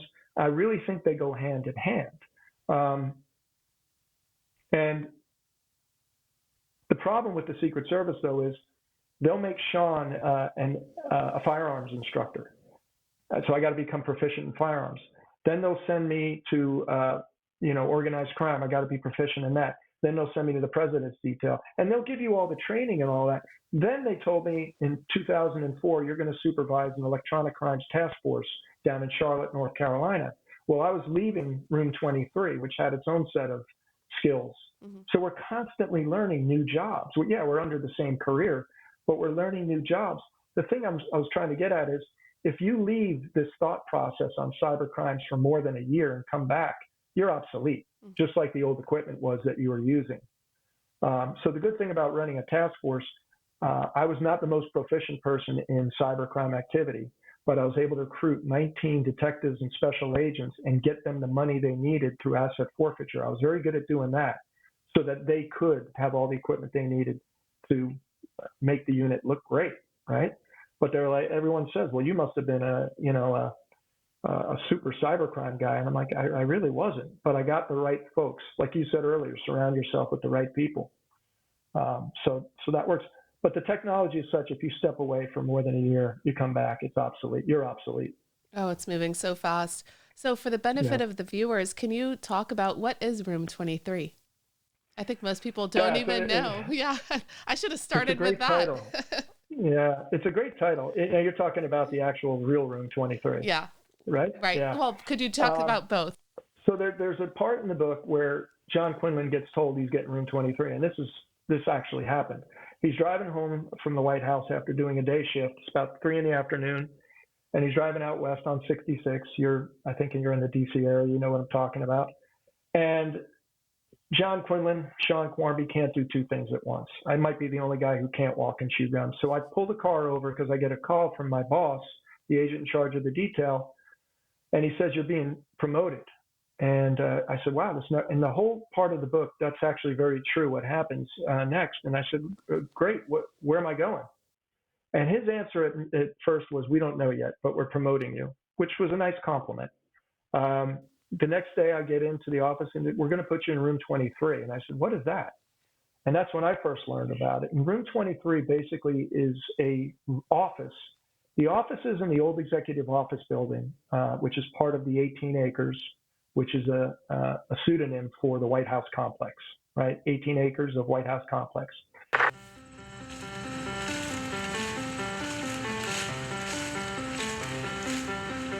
Gentlemen, ladies, this is my chance to say thank you. On behalf of me, First Lady, the garden, Bo, Sonny, and the girls. I see a lot of you all the time, and I always tell you how much I appreciate it. You guys just make this place beautiful and a real national treasure. A lot of people don't realize that the White House is a national park. The White House grounds is a national park, and the White House itself is a national park. The old executive office building is a beautiful building, one of the first buildings to be built outside of the White House. Today, we are just steps away from the White House, here in the Dwight D. Eisenhower Executive Office Building, also known as the EEOB. Here, overlooking the West Wing, is what has been called a masterpiece. And it houses all these different support networks, intelligence, military, staff, all kinds of different components. But very rarely is the office designated by what's inside. So you'll have Room 36, Room 23, Room 6. Room 6 was, during my time, was the Presidential Protective Division Operations Section. Some of the sharpest men and women I've ever met on this job. They handled the logistics along with all the military whenever the president went somewhere. Room 23 was in charge of access control. We had anywhere from 25 to 30,000 people coming through the White House almost on a daily basis. Now, most of them were employees. Some of them were visitors. Back then, they had tours, right? So every one of these components, based on their proximity to the president, deserves a certain type level of security screening. Background checks, possibly, or it could just be the physical go through the metal detectors, make sure you're not bringing in anything that could be harmful. But more than not, Room 23 in the White House Access Control Section managed the background checks. One of the first things that happened when I received that job was Lani Miller, who I actually started to date at that time. Her entire background folder wound up on my desk. And I thought, my goodness, this thing is going to tell me everything there is to know about this woman. And I'm getting involved in her. So you talk about what might happen, right? This really happened. And I've read enough of these dossiers to know that, it tells you everything, good or bad. It's a SSF Form 86, which, you have to give up everything. So I handed it to my second in command, and I said, he laughed because I think he kind of knew what was going on.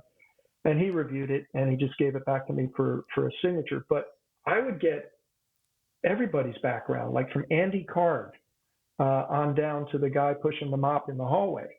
And everybody deserved, based on their proximity, a background. But what Room 23, what they didn't tell me was there was a lot of gray area work I had to do. And it bled over into the criminal side from time to time. I would have to do white paper investigations where it had no file number. I was not to write it to anyone in particular, but we would do red cell type. If we wanted to take out the president, how would we do it? While we were real-time employees of Room 23 in the Secret Service. So we would do all kinds of countermeasures to see how vulnerable is the president from food coming in, from the floral arrangements, from the duct work. Is the hiring process for all the custodians, the engineers, the military presence on the 18 acres is just unbelievable. How many are there? Are their backgrounds being conducted properly? Because we don't do them, but the DOD does, the Department of Defense. So we would follow people who are supposed to be doing these things. And that is when the seed got planted back then that this would make a great book someday. And the vulnerabilities in Room 23 that you see in the book was one of the vulnerabilities that I detected.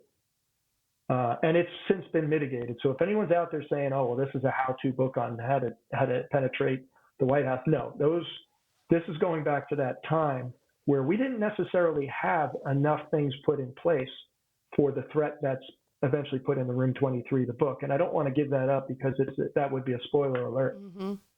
But it's amazing. Radiological detectors, chem biodetectors are now present. You wouldn't see them, but they're there. But they weren't always. And I found those vulnerabilities. Same thing. We did the same thing for Camp David. So there was a lot of stuff that I can't really talk about beyond that we did in Room. It seemed to me anything that didn't fall nicely into a category's responsibility of the Secret Service, it went to QUARMBY in Room 23. And I always tell people the hardest 2 years of my life in the Secret Service was Room 23 because the stakes were so high. If one person got onto if you remember the chapter on the iftar dinner, all of that happened. The fireplace that I was standing in front of, Andy Card's office, he was the one who said, I think I have a solution to your problem. Can I feed it to you? I'm like, of course. Those things really happened. And even my own Secret Service companions, old former colleagues didn't know about any of that stuff. But if you let one person into that White House, they won't cause harm necessarily to the president or the first family or any of the occupants in that 18 acres. Because they have to go through metal detectors. They're not going to be able to bring anything in. But it's the embarrassment factor. If the president got a photograph with someone who has ties to Cartagena, a drug ring down in Colombia, it could be catastrophic. Can you imagine? And, yeah. And it could be blackmail. I mean, you could theoretically blackmail somebody over that. Yeah. So I was on top of all of that. I mean, put it this way, I had a tuxedo, a suit, a golf outfit. I had everything hanging in my office ready to jump into like a fireman. Yeah. And so did my very capable staff. I mean, I had 4 agents and 19 support staff that we just made it work. And it was always great when our big bosses said, I have no idea what you do, and that's the way we wanted to keep it. Yeah, no, that's excellent. There's such great insight. Thank you. Speaking of all the different outfits, and I see the picture of you and Bush running there in the back. I'd love if you could talk a little bit about some of these moments. I see you there with the Pope as well, and with Clinton.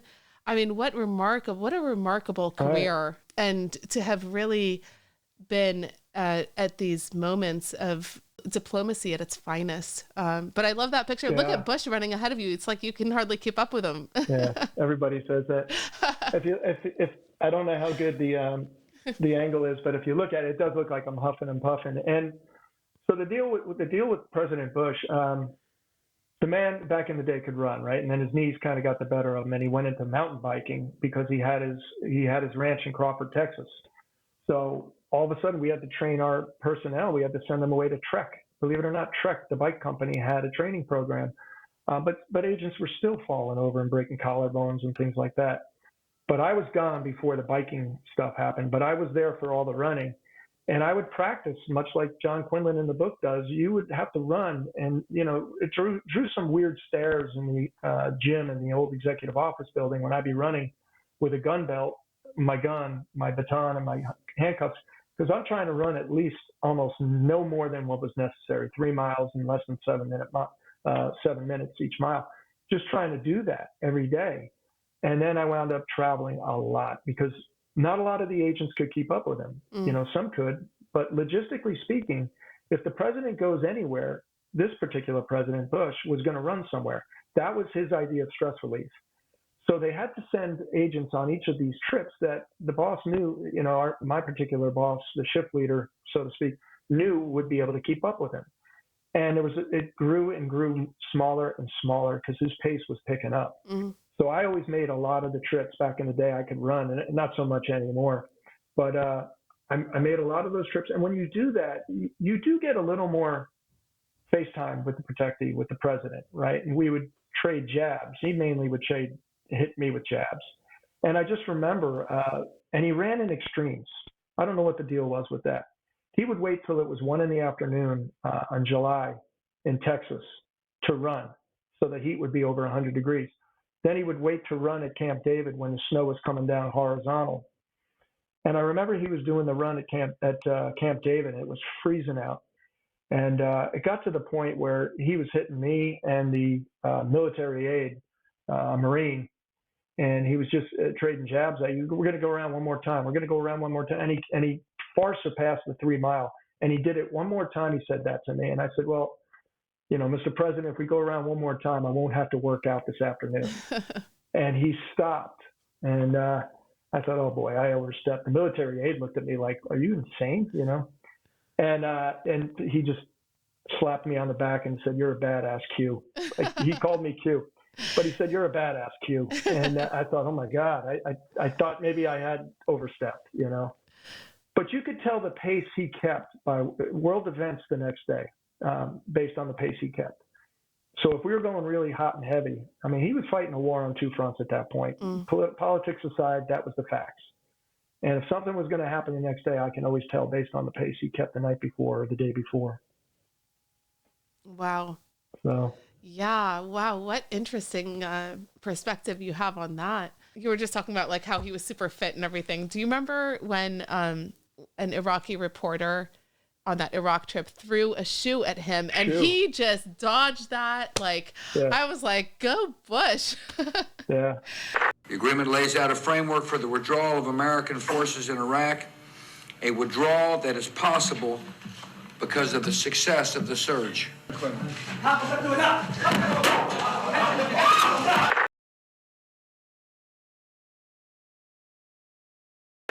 Like, I don't know that another president would have had that like reflex capability, but he was on on his A game for sure. No, what do you think? The connotation behind, you know, the connotation of throwing a shoe is the ultimate sign of disrespect. You know, disrespect, right?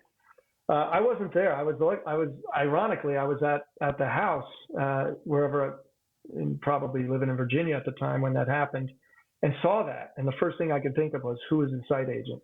How did that person? And again, it was the vulnerability of the press. If you remember, John Hinckley got into the press pool during the 1981 Reagan attempt, and it was through the media. Well, we now have, you know, we learn from all of these assassination attempts. We learn from them.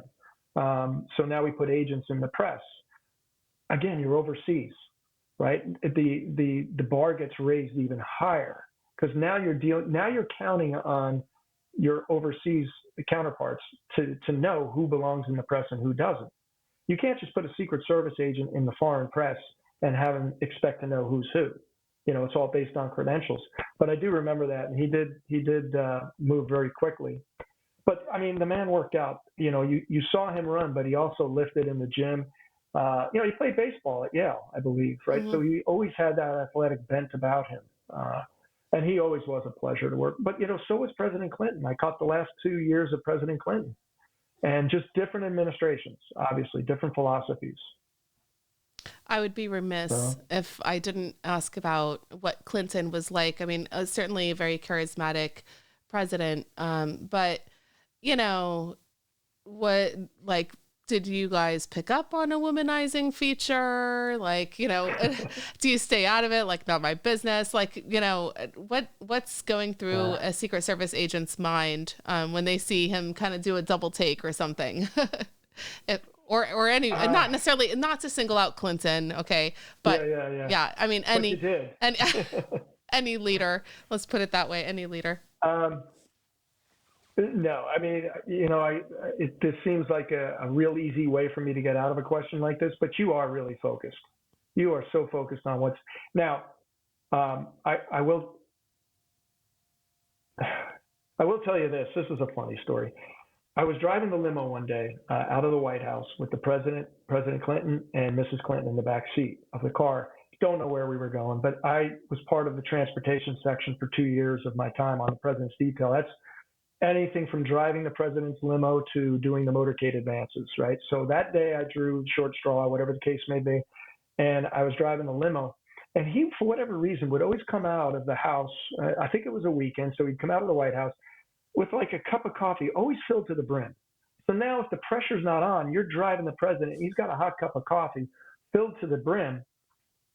And I remember we went pulling away, and I guess I jerked a little too much, the car, and it spilled pretty much on Hillary's knee. Ooh. Now, I don't care who you are, you're going to learn a prolific language of all kinds right then.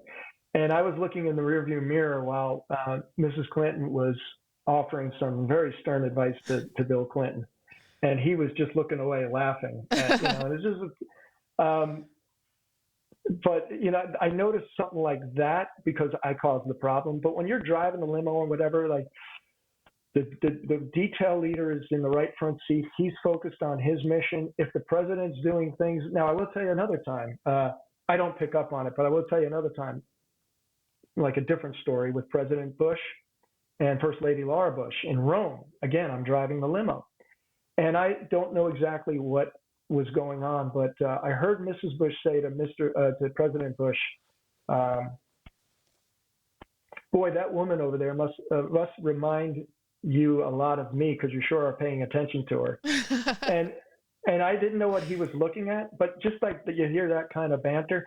And he basically turned around, and Nick Trotta, a great agent, was in the right front seat. And he said, Nikki, did you see the guy with the Army helmet? That's the guy I was looking at. And Nick just said, yes, I did, sir. I knew exactly who you were looking at. Now, maybe there was a woman in front of him. I don't know. But those kinds of things are always kind of humorous. And there's a lot of funny stories like that. But, you know, I don't appreciate the tell-all books. I mean, I wrote a book because it's definitely not a memoir, right? I don't have a lot of stuff to write about myself. It's not a tell-all book because I have nothing bad to say about my experience. The men and women I worked with, I truly have a lot of respect for, as I do the protectees.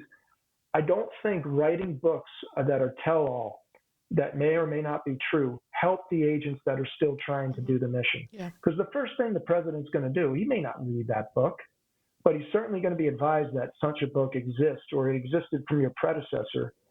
And they're going to alienate the Secret Service, which is what we don't need, right? Correct. So I have my feelings on something like that. Yeah.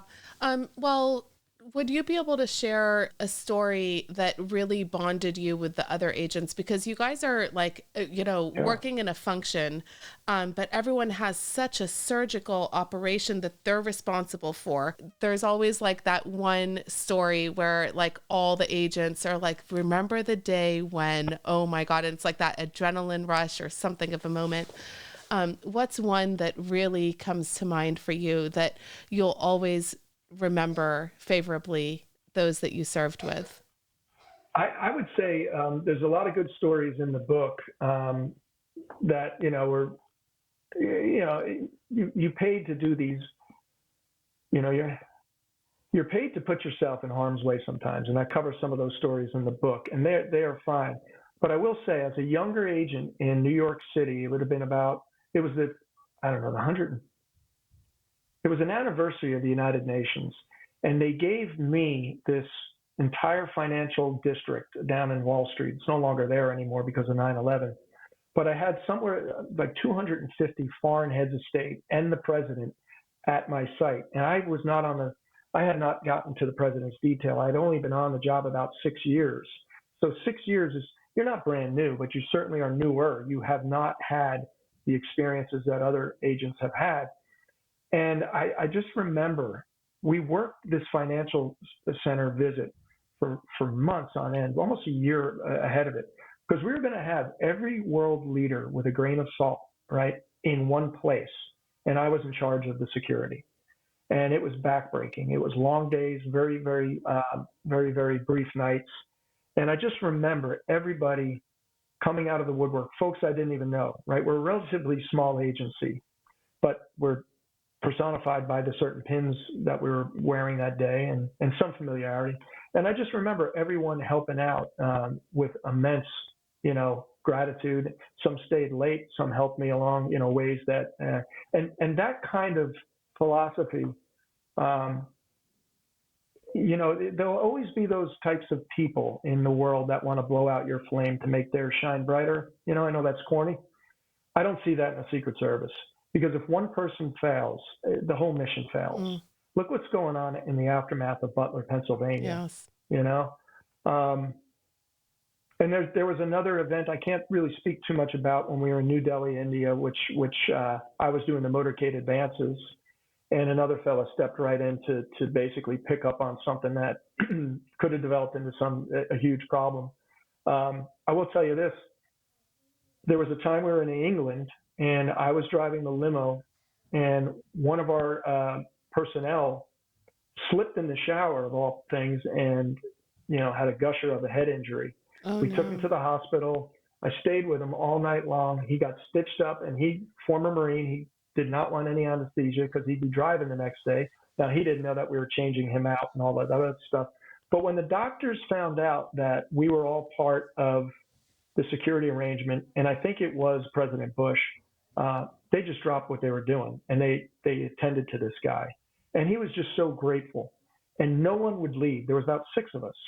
And we're like, you guys got to go back. You got to go to sleep. Why aren't you going to sleep? Well, I was basically the coordinator and over making sure everybody got, to the mission the next day. And I just remember staying with them. And it's those kinds of things that it's a small group. You're not going to leave anybody behind.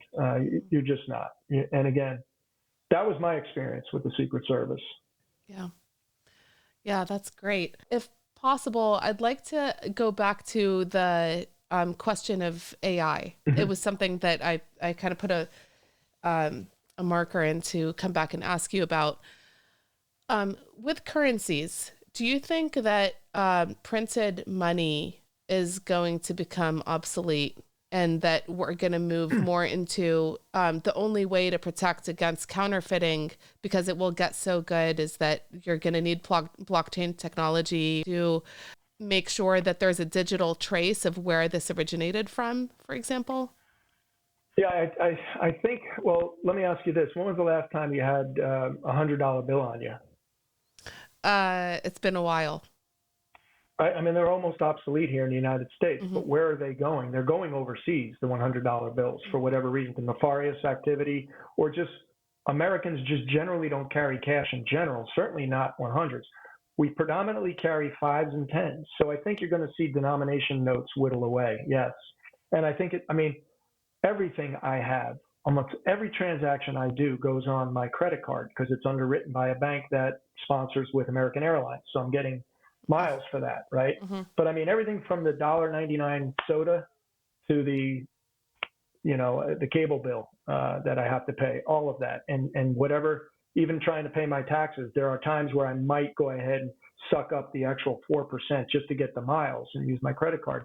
So my point is, I think we're going digital. There's no doubt. I don't have any insider information, but my thought is, if you take that component of counterfeiting and money out of the system, you're basically on par with, I think, the world super leaders, because I think they're all going to go that way too.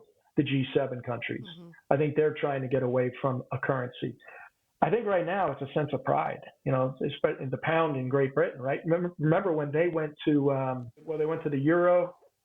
They went to the euro and they tried to get away from and England held on to their pound, right? I mean, so I think it's a sense of pride right now. We call them greenbacks. It's emblematic of our country. We put our presidents, we have Washington on there. We put different old presidents on there.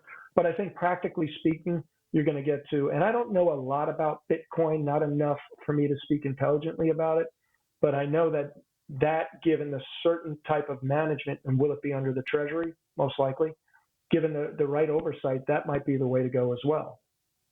Different types of digital currency, I think, is what we're going to do. Yeah. I mean, I don't even get bills anymore. And the checks that I do get, I take a photo of it and send it to my bank. So you're kind of getting away from having to carry anything in your pockets. Another thing that you point to in the book is you really see the dynamics between the different government agencies. You had several characters in there. One was from the CIA that was actually stationed in London. I think it was the station chief out of London. And then another from NSA. Can you talk about the interagency relationships? What was the greatest opportunities, and sometimes what were the biggest challenges? Yeah. No, that's great. The whole part of the book about tracking down the Apex note in Belfast, that was all actually based on true events that I was involved in. And the MI5 agent I worked with was pretty much, with my limited exposure to this particular fella, he was the genesis of the character Stansfield Anderson, the MI5 agent in the book. Now, the fella in the book obviously takes a different turn and goes down a rabbit hole of sorts. This by no means was the case with the MI5 agent I worked with. But I realized you couldn't do a darn thing without the station chief from the CIA involved in everything. This particular fella, John Reynolds is the character I use in the book. He's modeled after a fella I worked with here in Charlotte and got to know very well. His gruff demeanor, he was just in real world, he was an excellent investigator, got along very well with everybody in law enforcement, the kind of person we would aspire to be. I decided to take that character and put it on the CIA branch chief that I worked with there, because he was quite similar as well. Sean, whatever you need. Sean, whatever you need. And I didn't really need anything from him until the end. Mm-hmm. I needed everything from him in this particular case. Mm-hmm. And he came through. And he himself, because you got to remember, when you're dealing with criminal matters or high-level intelligence matters, the station chief is going to do it himself. He's got operatives, but they're tied up doing other things. He's got case officers. They're tied up doing other things. He didn't have a lot of people in the England, Belfast area at the time that this case was going on. But it mainly involved the flow of the supernote coming through Belfast. And Jerry Adams, I don't know if you remember him, but he was the leader of the Irish Republican Army at the time. He was still in full play. And the supernote was being passed quite a bit throughout England and Northern Ireland. And he was the target at the time of our investigation that I was over there. And President Clinton made inroads with Jerry Adams. And in my humble opinion, I think the whole IRA reduced itself down to Sinn Féin, which is a political branch of the Northern Irish government right now. A lot more regulated, a lot less like the IRA, I should say, and their tactics. He got a hero's welcome in parts of New York. And this was one of the reasons why the British government tried so hard to stop the visit. But President Bill Clinton took the decision to let it happen. We wish to engage in substantive, serious and comprehensive discussions with British ministers on all relevant issues. A serious and substantive exploration of these issues and a constructive discussion of them can only be accomplished in dialogue with British ministers. In other words, can only be established in dialogue with policy makers. But we got along very well with the CIA, got along well in that case with the MI5. And then when you go overseas, you don't know who you're dealing with sometimes, right? So especially in Israel, right? I don't know who is Shin Bet. I don't know who's Mossad. You have a general idea. You're told who's who, but maybe you're so compartmentalized that you don't need to know who's who. But why does that particular woman keep showing up, or that particular guy keep showing up at places where I know these meetings are top secret? So you can start to realize. that they are going to be there for you, but you don't necessarily need to know their identity, especially in that world of intelligence. When it comes to the private sector and protecting executives, what are your thoughts on executive protection outside of government? How important is it? And then do you ever work together as well to try to share best practices on executive protection? And what could have been done better with the United CEO to spare his life? I'll take the easier question. The Secret Service does not train any executive protection officials. I will say a large percentage of those that leave the Secret Service go into that field.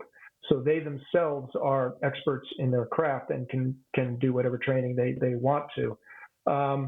I believe it's the sentiment, and I agree with him. What was he doing without his security? Now, he had security, this particular individual. He had his own executive protection unit, but for whatever reason, he disbanded, like recently. And I don't know specifics or if that's actually factual, but he didn't have it that morning. My question would be, why not? Every CEO in this world is either a soft target or a targeted hard target. You need to have some form of executive protection. There is no doubt. Because even if you can't thwart an attack and you're part of the detail on an executive, your mere presence might cause somebody who would otherwise, maybe they're not operating with a full deck, might cause them to question their own acts and say, look, there's no way I can get to this guy. Mm-hmm. Well, and if I do, I'm definitely going to get shot. And I want to make sure, the one thing we found out most assassins have in common is they want to kill their target and they're willing to give up their own lives. But if someone doesn't think because of the appearance of a security detail, they're going to be able to kill their target, then they may not give up their own lives. So the whole scheme gets thwarted. The other thing is, when you have a security detail, you're more likely to spot somebody who's doing their own recon, and you'll see that same familiar face, so you can do a lot of prevention ahead of time. Now, in some particular cases, you're going to have a detail, for these banks down here in Charlotte. We're like the second or third largest banking community here, or third largest banking community in the country. I know for a fact a lot of the presidents of the banks or the CEOs of the banks have a lot of former Secret Service agents and FBI agents working around the clock on them, 24/7. That's the way you need to do it. Mm-hmm. I wouldn't have thought that the head of an insurance company, and now it makes sense after the fact. I'm a genius about the thing after the fact. But yeah, people are disenchanted in a lot of cases. Even with your automobile insurance, why do I got to pay this? That pesky bill keeps coming all the time. And then you just lump that in with maybe a catastrophic medical condition where you weren't treated properly. That's going to be the face. And then you had the pundits say, yeah, well, that guy didn't have, the shooter, the bad actor didn't have that insurance company when he had the back problems. Doesn't matter. He's the face of the industry. And I think that's how we're going to have to look at it. Mm-hmm. He's what I always refer to as a soft target. Mm-hmm. That's going to make it, if it bleeds, it leads. And the way that this thing went down, this is all the news cycle can talk about. Yeah. Right. And it reminded me a bit of, do you remember when this is going way back, but the Deutsche Bank CEO was targeted? That was more with like a charge. In light of the worsening third world debt problems, Herrhausen was the first representative of a big bank to support a program of debt release linked to economic reforms. His strong presence in the media gave him a high level of public visibility, unusual for a bank manager at the time. On November the 30th, 1989, Alfred Herrhausen fell victim to a terrorist attack on the way to his office. The crime has never been solved. So this was much less sophisticated, but, the threat against executives and not just world leaders and dignitaries has existed. And, especially when it comes to the monetary system. Absolutely. And where people have to pay or they're getting collections after them or these types of things. They're getting much more sophisticated. You mentioned a little bit about, having to have a certain level of fitness and all of this. If it's okay with you, I'd love to talk about the Secret Service training that you go through. Mm-hmm. I'd love if you could talk about some of the experiences that you've had going through these trainings. First of all, how long is the training that you go through? So when I went through, it was about 2.5 months in Glencoe, Georgia, the Federal Law Enforcement Training Center. And there you learn basically federal laws, how to, investigate federal crimes. And then the Secret Service had specialized training for about another 2.5 months. So you're looking at about 5.5 months. And keep in mind, there's constantly training throughout your career, all the way up to the end.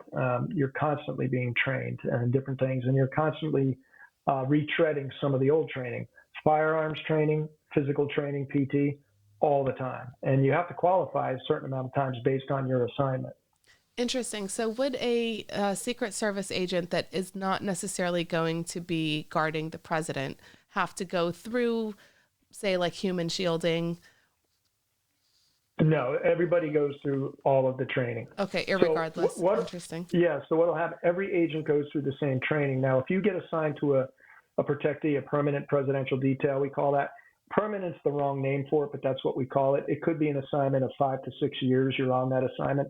You will get more enhanced training there.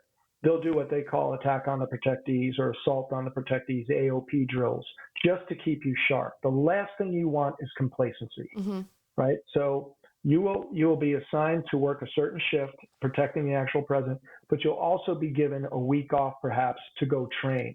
And there'll be different scenarios of assaults on the protectee.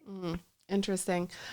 Yeah. What was your favorite component of the training? I often hear tactical driving is like the most fun, That was it. but what was yours? So that was it. The true story was I was up at Camp David with a really good shift leader. The shift leader is like your supervisor of 24 agents. You might have a certain amount of those 24 agents assigned during the certain shift. And the supervisor says to me one day, "Hey, by the way, I heard you wanted to go to the First Lady's satellite," which was usually about two years of your time on the president's detail. And the First Lady at the time was Hillary Clinton. And I said, "That's right." And he said, "Yeah, you're going to PODC." And PODC is Protective Operations Driving Course. It's the course you're talking about. So that meant I was going to go to the motorcade section. I was going to basically go to the transportation section that did the advanced work for motorcades and drove the limo. So while I wanted to go to the First Lady's detail, it was a little more subtle, a little more out of the way. I could take a deep breath. I went to one of the more stressful satellite offices. But the training was unbelievable. All we did was they started us out in Camaros. And just envision you're on a Teflon skid pad for pretty much all of your training. So it's basically designed to get you used to the most horrendous hazardous road conditions and how you can escape and evade an assault on the motorcade with the protectee in the car. Once you navigate and you get comfortable with the Camaros, then they put you in the limos and you do all of that. So you're doing J turns, K turns, all these things. And the failure rate was pretty robust. I mean, out of about 10 of us, you had about 7 that made it through, because you have to make it in certain times. And then if that's not hard enough, they make you do the same courses at night. And explosions are going off around the cars. They're designed to distract you. Again, anything that's worth going after on this job is going to be hard, but it's always the funnest. But the stakes are high, because if you fail, you beat yourself up. Why? Because we're type A people, right? But yeah, I went to the Protective Operations Driving Course. So while you couldn't even finish your sentence before I had the answer to it. And it was what you said. You called it tactical driving, right? Yeah. Yeah. It's called Protective Operations Driving Course. And it's miserable. I mean, it's about, you start at 5 a.m. and you finish about 11 at night for about a solid week. That's how it was when I went through. Secret Service agents and officers must be proficient in everything from firearms to high-speed evasive driving.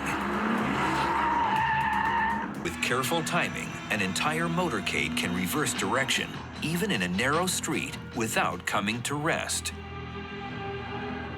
Technical driving takes practice in any car, but a few agents must master the techniques in an armored limousine.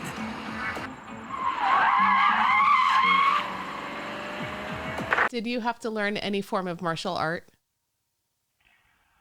No, yeah, well, you have defense tactics in your basic training.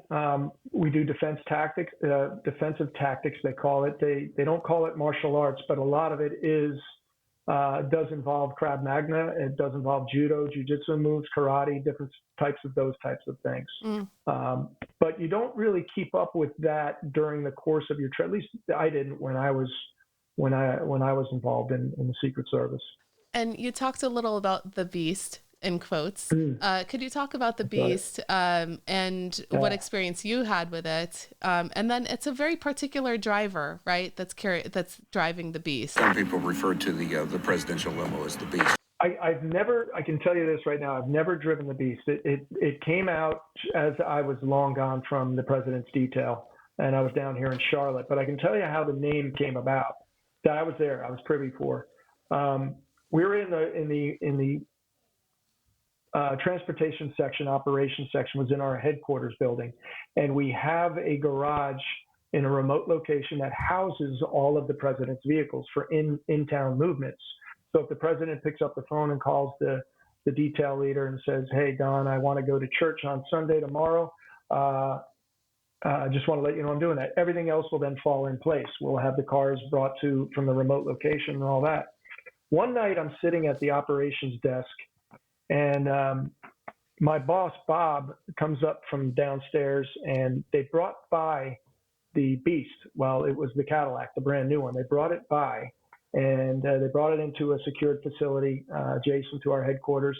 And he came up and he was laughing, he was smiling. I was like, "Well, what is it like?" And he goes, "It's a beast."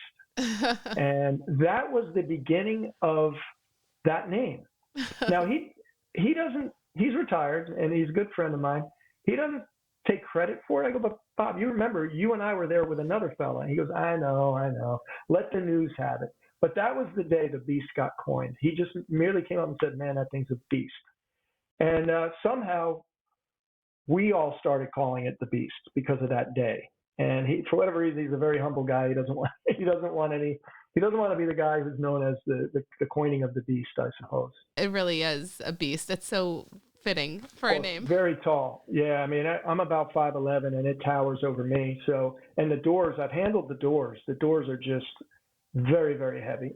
I mean, every armored limo I've ever experienced with the president, very heavy. Yeah. And a lot of countermeasures of which I can't speak about, but just very, very difficult to navigate, as you can imagine. I can't imagine, how heavy those doors would be. I mean, I've been in armored cars, but like they're like 3 times as wide as a typical, and those were, I would have to like really push them open. So can you imagine it? And this really happened when we were overseas and you're doing advance work for the motorcades and you're going through some of these small archways in Rome and even in Vietnam.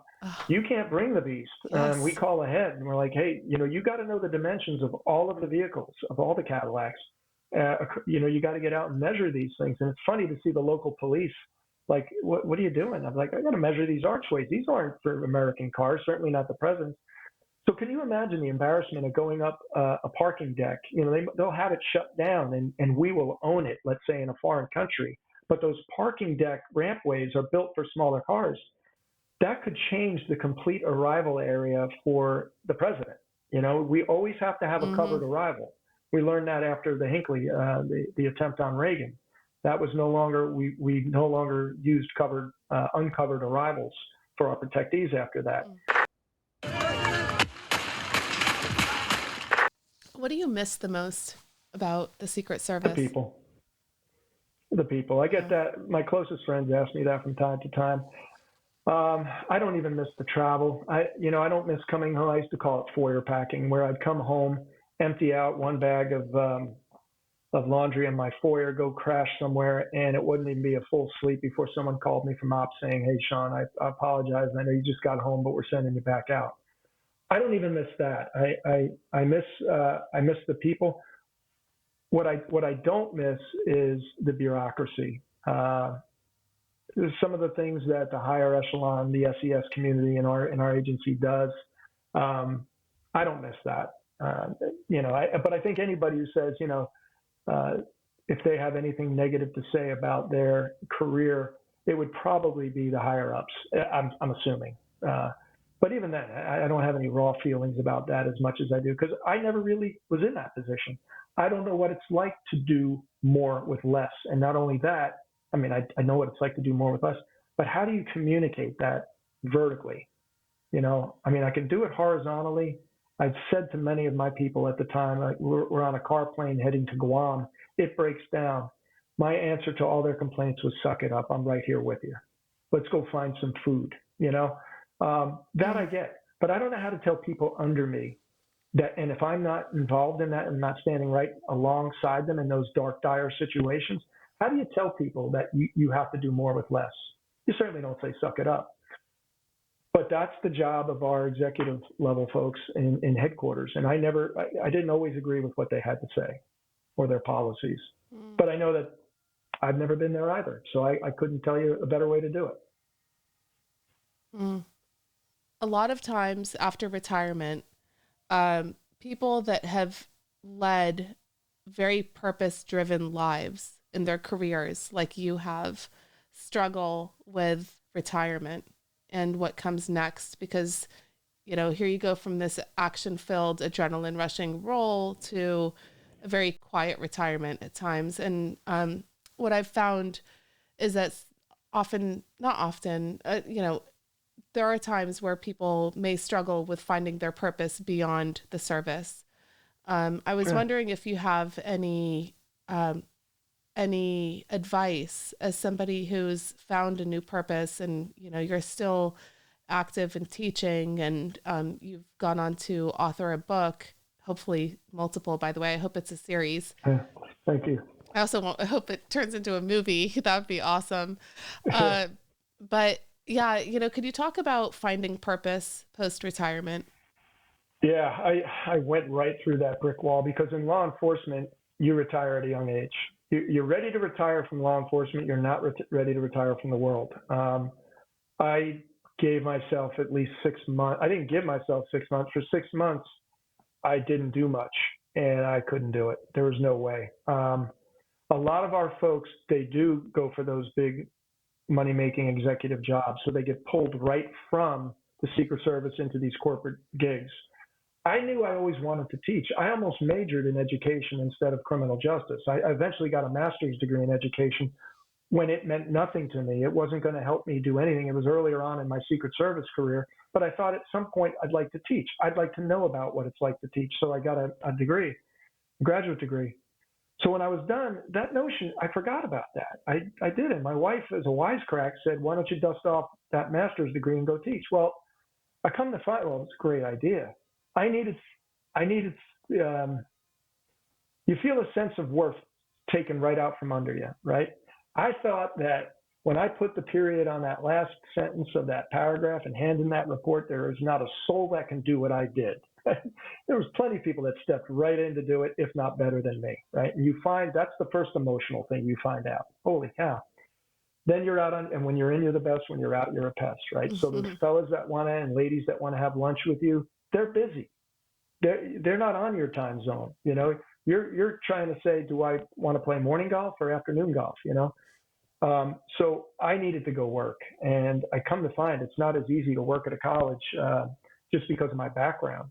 You're competing with PhDs, and I don't have that. You're competing with educational doctorates, a lot of theoretical teaching going on. But at a community college, they're looking for folks with a graduate degree, but who has been there and done that, right? So for criminal justice, it fit nicely. But most community colleges are state-run, so they don't just pop a position open for you simply because you have these credentials. So I worked as an adjunct for about 6 years, 5-6 years, before I came on as a full-timer, and I'm going on 3 years I'm finishing up. RK, I couldn't think of doing something different. I just couldn't. Obviously, the money is not these $300,000 highfalutin security jobs, right? But that's not what was going to float my boat anymore. I did a full circle in my life. My career and my life was full circle. I went to college to learn about criminal justice. I was blessed enough to do it. And now I think I'm back in college in a different capacity, giving it all back. And the book thing, I guess I just had a story to tell, and I wanted to do it in a unique way. And I had many, many friends, beta readers, one of which is a dear friend. She's a retired Secret Service attorney. Beta readers are you love them, but you love them because they're going to be honest with you. This is before you even get to the publisher. They tell you got garbage, you got nothing. Or when they start telling you different ways you could say this, that means they're interested, and it means you're onto something. But this person was a little concerned, and so some others were concerned that, am I writing a book that needs to be vetted through the higher echelons of the government? And there were a few things in the book that I pulled out based on their advice, didn't need to be there, and didn't really change the story, but I needed that information. So I'm already on to a second story. I'll have to see how this one goes, and I appreciate your kind words. Some people can fall into retirement and do that golf thing and relax at the beach. I can't. I don't know what it is. I just can't do it. Even if it meant going to Lowe's and working in the nursery section. If I found that I was helping somebody and I put a smile on their face because I figured out something they needed, I think that would basically placate whatever that thing it is that I need to do. When I see a student, I don't care what the college thinks about my craft at teaching, but when a student comes to me and says, man, this was really great, Mr. Q, Mr. Q is who I go, that sits with me forever. It's cliche, I know, if I can touch one student, but it's real. There's something to it, when they get that. Like, why do you keep talking about the Bill of Rights in the Constitution? You don't mention all the other ones. Well, I do, but the Bill of Rights is an amazing thing, and mainly because I was in law enforcement. If you're going to screw up, you're going to violate one of the amendments in the Bill of Rights. And it gets them to think about things in a different way. And I love it, Wow, that's so purpose-driven. I love hearing you talk about that. Now, hopefully someone listening or watching this will be thinking of the Secret Service or public service. What advice do you have for someone looking to pursue a career similar to the path that you took? I know you sat on a couple career panels or interview panels, I should say. What was it that really made somebody stand out to Agent Q? Much like a podcast, right? I mean, I can't prepare for this. I can only make assumptions. We had some conversations. You can't really fully prepare for an initial interview, a panel interview. You don't know what they're going to ask you. You ought to know about the history and the culture of whatever organization you're seeking employment with. You ought to be, if you could be honest with your answers on why you want to do something, then you're not going to search for a lie. You're not going to search for an exaggeration or something I think you want me to say. You're not going to do any of that. And I think when they said to me at the end of the panel interview, do you have any questions for us? I bet they regretted that because I had a ton of questions for them, and I think that ironically put me over the top. But again, after that was done, it was still about another 2 years before I actually got hired because even though I went to the panel, they said I didn't have enough experience, and they were right. I was out of college and I was working for a corporate insurance investigative company. But these days we're hiring folks, or the Secret Service is hiring folks right out of college. I would say I'm more inclined to making sure that your background, your integrity, your character is sound. And if I could reach somebody who hasn't hit that crossroads of doing something stupid, you might want to think about the idea that all of this stuff, this vetting that most of these agencies do, is because you're going to hold a position of authority. You're going to have discretion, the ability to make decisions based on, the situations put in front of you. You're going to carry a gun. You're going to carry a badge. You're going to have a lot of power. We want to make sure you didn't abuse any of that when you were running around and having fun in college and all those other things, because past behavior is indicative of future results. How you behaved in the past is probably what you're going to do in the future. And you're going to get a polygraph, most likely, regardless of what law enforcement agency. So keep clean. Yeah. Don't do anything stupid. very helpful. And I hope, anyone listening will consider public service at some point in their careers, because nothing is more fulfilling for sure. Right. So there are a few stories that we've heard of. I was wondering if you can say if they're true or not. Okay. These are things, truths or legends. This is like a new segment. I've never done this before, but we talked about, now the late President Jimmy Carter. There was a story of him mistaking a panic button for the toilet flush. Is that true? No. Okay. Not that I'm aware of. Okay. No. Supposedly. Now, just because I may not be privy to it, doesn't mean it didn't happen, but that does.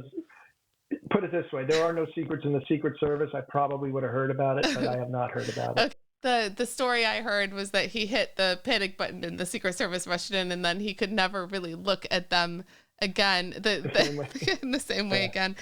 Okay. LBJ. Okay, I'm gonna pardon me over here for a certain vernacular, but that a Johnson is called a Johnson because of Lyndon Johnson. Supposedly he peed on a Secret Service agent. Is that true? No. Some VP, I don't know who, had to be freed with a chainsaw.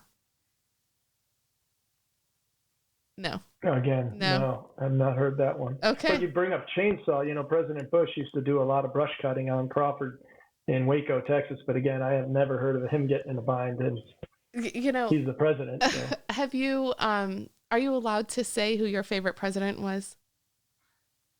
I'm going to give you the cop-out answer. I liked the both Clinton and Bush. Everyone had their. If they would have me, they would be great friends if they would have me. Oh, yeah, that's cool. It's a bit of a cop-out, but it's the truth. Yeah.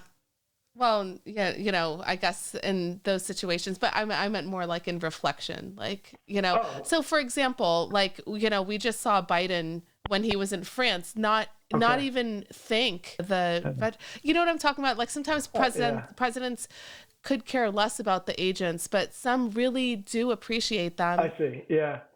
Well, I had more intimate involvement with Bush, and it wasn't just him. It was an entire family that had a lot of respect for us and what we did. So and Bush 41, Barbara Bush, his wife, Bush 41, the father, she said something on the talk show before I was even on the president's detail. She said something like 2 things you can count on in life, God and the Secret Service. And I thought, wow, that is such a classy thing to say. And then I would later be in her presence and have conversations with her out in Walker's Point in Maine. They always put the Secret Service's needs sometimes above their own. Scarborough resident Paul Beeler can attest to that. He worked in the Secret Service and at one point was Mrs. Bush's personal driver. Treated you just as if you were one of her children. He says the First Lady took care of everyone, even holding an annual summer barbecue for Secret Service members and their families. Just the nature of her treating people on an equal basis. No matter who you were welcome. So I guess it was the whole Bush family, so to speak, the father and the son who later became presidents. But they just, I guess since they were around us all the time, through generations, they just treated us with great respect. That is not to say other presidents did not. It's just I had more intimate knowledge of the Bush family. Thanks for sharing that. Okay, so I always end with a question on the podcast that you were once a gray man, and not just operating in the gray space of what is not black and white, but rather a gray man, like operating in the shadows, clandestinely seeking out criminals. And now post-retirement, you've, become now known through Room 23 and through teaching and so on. Right. If you could do it all again, do you like being a gray man, or do you like, being on a podcast right now, talking about your life and being very public facing? I find what you're doing is very, very nerve wracking to me. So I would rather be a gray man. I say it's long back-breaking days. But I couldn't do anything differently. It seems like I was put on this earth to do it. you got to remember, it's not for love of money. It's for love of God and country, if you ask me, because at some point you're going to hit that breaking point where, is this all worth it? And I don't think I ever had a day that made me go out on a path of this is not worth it anymore, because I stuck it out. And yeah, I would do it all over again. But being in the public eye, no, I wouldn't want to do what you're doing. It's too nerve-wracking. I love chapter 2. I love that you and I share a favorite quote as well. And I'd love to, if you could share what that quote is by Mark Twain. The moment I got to page 3, I was like, oh my gosh. I heard, I'll set it up by saying, I heard, or I paid attention more to this quote when a certain NFL football player started to take a knee during the national anthem, which turned into a phenomenon, right? And I would say, don't these people know that the government and the country are two different things? And it was Mark Twain's quote, patriotism is supporting your country all of the time and your government when it deserves it. Mark Twain, there's a million quotes from Mark Twain, and I'm going to wrap this up now with a quote, and I hope I get it correct. And it has to do with patriotism. And Mark Twain's definition of patriotism is this: patriotism is supporting your country all the time and your government when it deserves it. And if you think about it in those terms, this is the greatest place on earth. Whatever the government does or doesn't do to placate your needs, that's on them. Wait 4 years, and then you'll get another opportunity to vote, right? But the country, we've had men and women die on battlegrounds for this country. And it upsets me. It just, it should upset any American of how good we have it here in this country. And that's a Mark Twain quote that I love. And yeah, I put it in the second chapter. Rights that we take for granted every day are not available to others around the world. And unless you've seen it and exposed oneself to it, it's so difficult to fathom because it's just who we are. Yeah, it is. You almost give up on a conversation like that with someone who hasn't had a chance to go overseas. I mean, you just see the way it is over there, and we have it pretty good. And again, separate the dang country of the USA from the government. I know it's easy to lump them together, but this country's been great. And I try to keep politics out of my life. The Secret Service, we're an apolitical group. I mean, we can't protect one president based on their political affiliation more than we do at another. You just don't do that. The training wouldn't allow for that. You just spontaneously react. But I've never, it's funny, my wife has a political side to her, and you would think Secret Service, you must also. So we would go to parties, dinner parties, and people would be like, oh, you guys must have a lot to say about this, that, and the other. And we both find out that we're just not that political. We're not going to create politics in an environment like this. It's just exhausting. And if anybody wants to ask you they're trying to goad you into something that, but this country, I'll speak about it all day long. Yes, true. Yeah. Well, behind me are some plaques, and these placards are, I'm hoping that you'll have a chance to share with us what you think. Cool. Thanks. Everybody that comes on the podcast is able to fill out what they think makes a great human leader. And I would love to know what traits you think make a great human leader. Don't ask anybody to do something you're not willing to do right at that moment. You got to lead from the front. But I also think I've had a lot of people to say to me that were subordinates of mine. QUARMBY was a little tough, a little rough around the edges, but he was fair. And that because I would never let them do something I didn't do already or I wouldn't do for them. But you also got to have the big picture. You got to have a heart. You can't take a person from New York and transfer that person to LA on their first assignment and take another person from LA and transfer them to New York without some rhyme or reason. You can't say things like, well, that's the way it's done, kid, or that's the way I did it. No, you got to have a little more than that. And that used to be the mentality of the Secret Service. I don't believe that's the case now. But always surround yourself with people who can do the job and maybe even better than you. those are the ones you should seek out because you're all in it together. And that's what I had to do down here in Charlotte for the better part of 10 or 11 years. I surrounded myself with people who knew what they were doing far better than me, but I got them the tools they needed, you know? So I don't know if that answered your question. Absolutely, it does. Yeah, thank you very much for that piece of advice. And Yeah. I hope that we can all gain some leadership traits from it. How can everybody support you beyond just buying Room 23? And how do we find you, connect with you? And is there anything that you'd like to share? Yeah, you can always connect with my my website. It's more of a blog, but it's SeanQuarmby.com. Pretty simple. It's my name.com. And it'll take you to more or less another resource for this podcast. I'm going to post it when it's done, and another podcast, but also the links to purchasing the book. You can buy the book at Amazon.com. You can buy it at BarnesandNoble.com, Books A Million, all the different bookstores out there.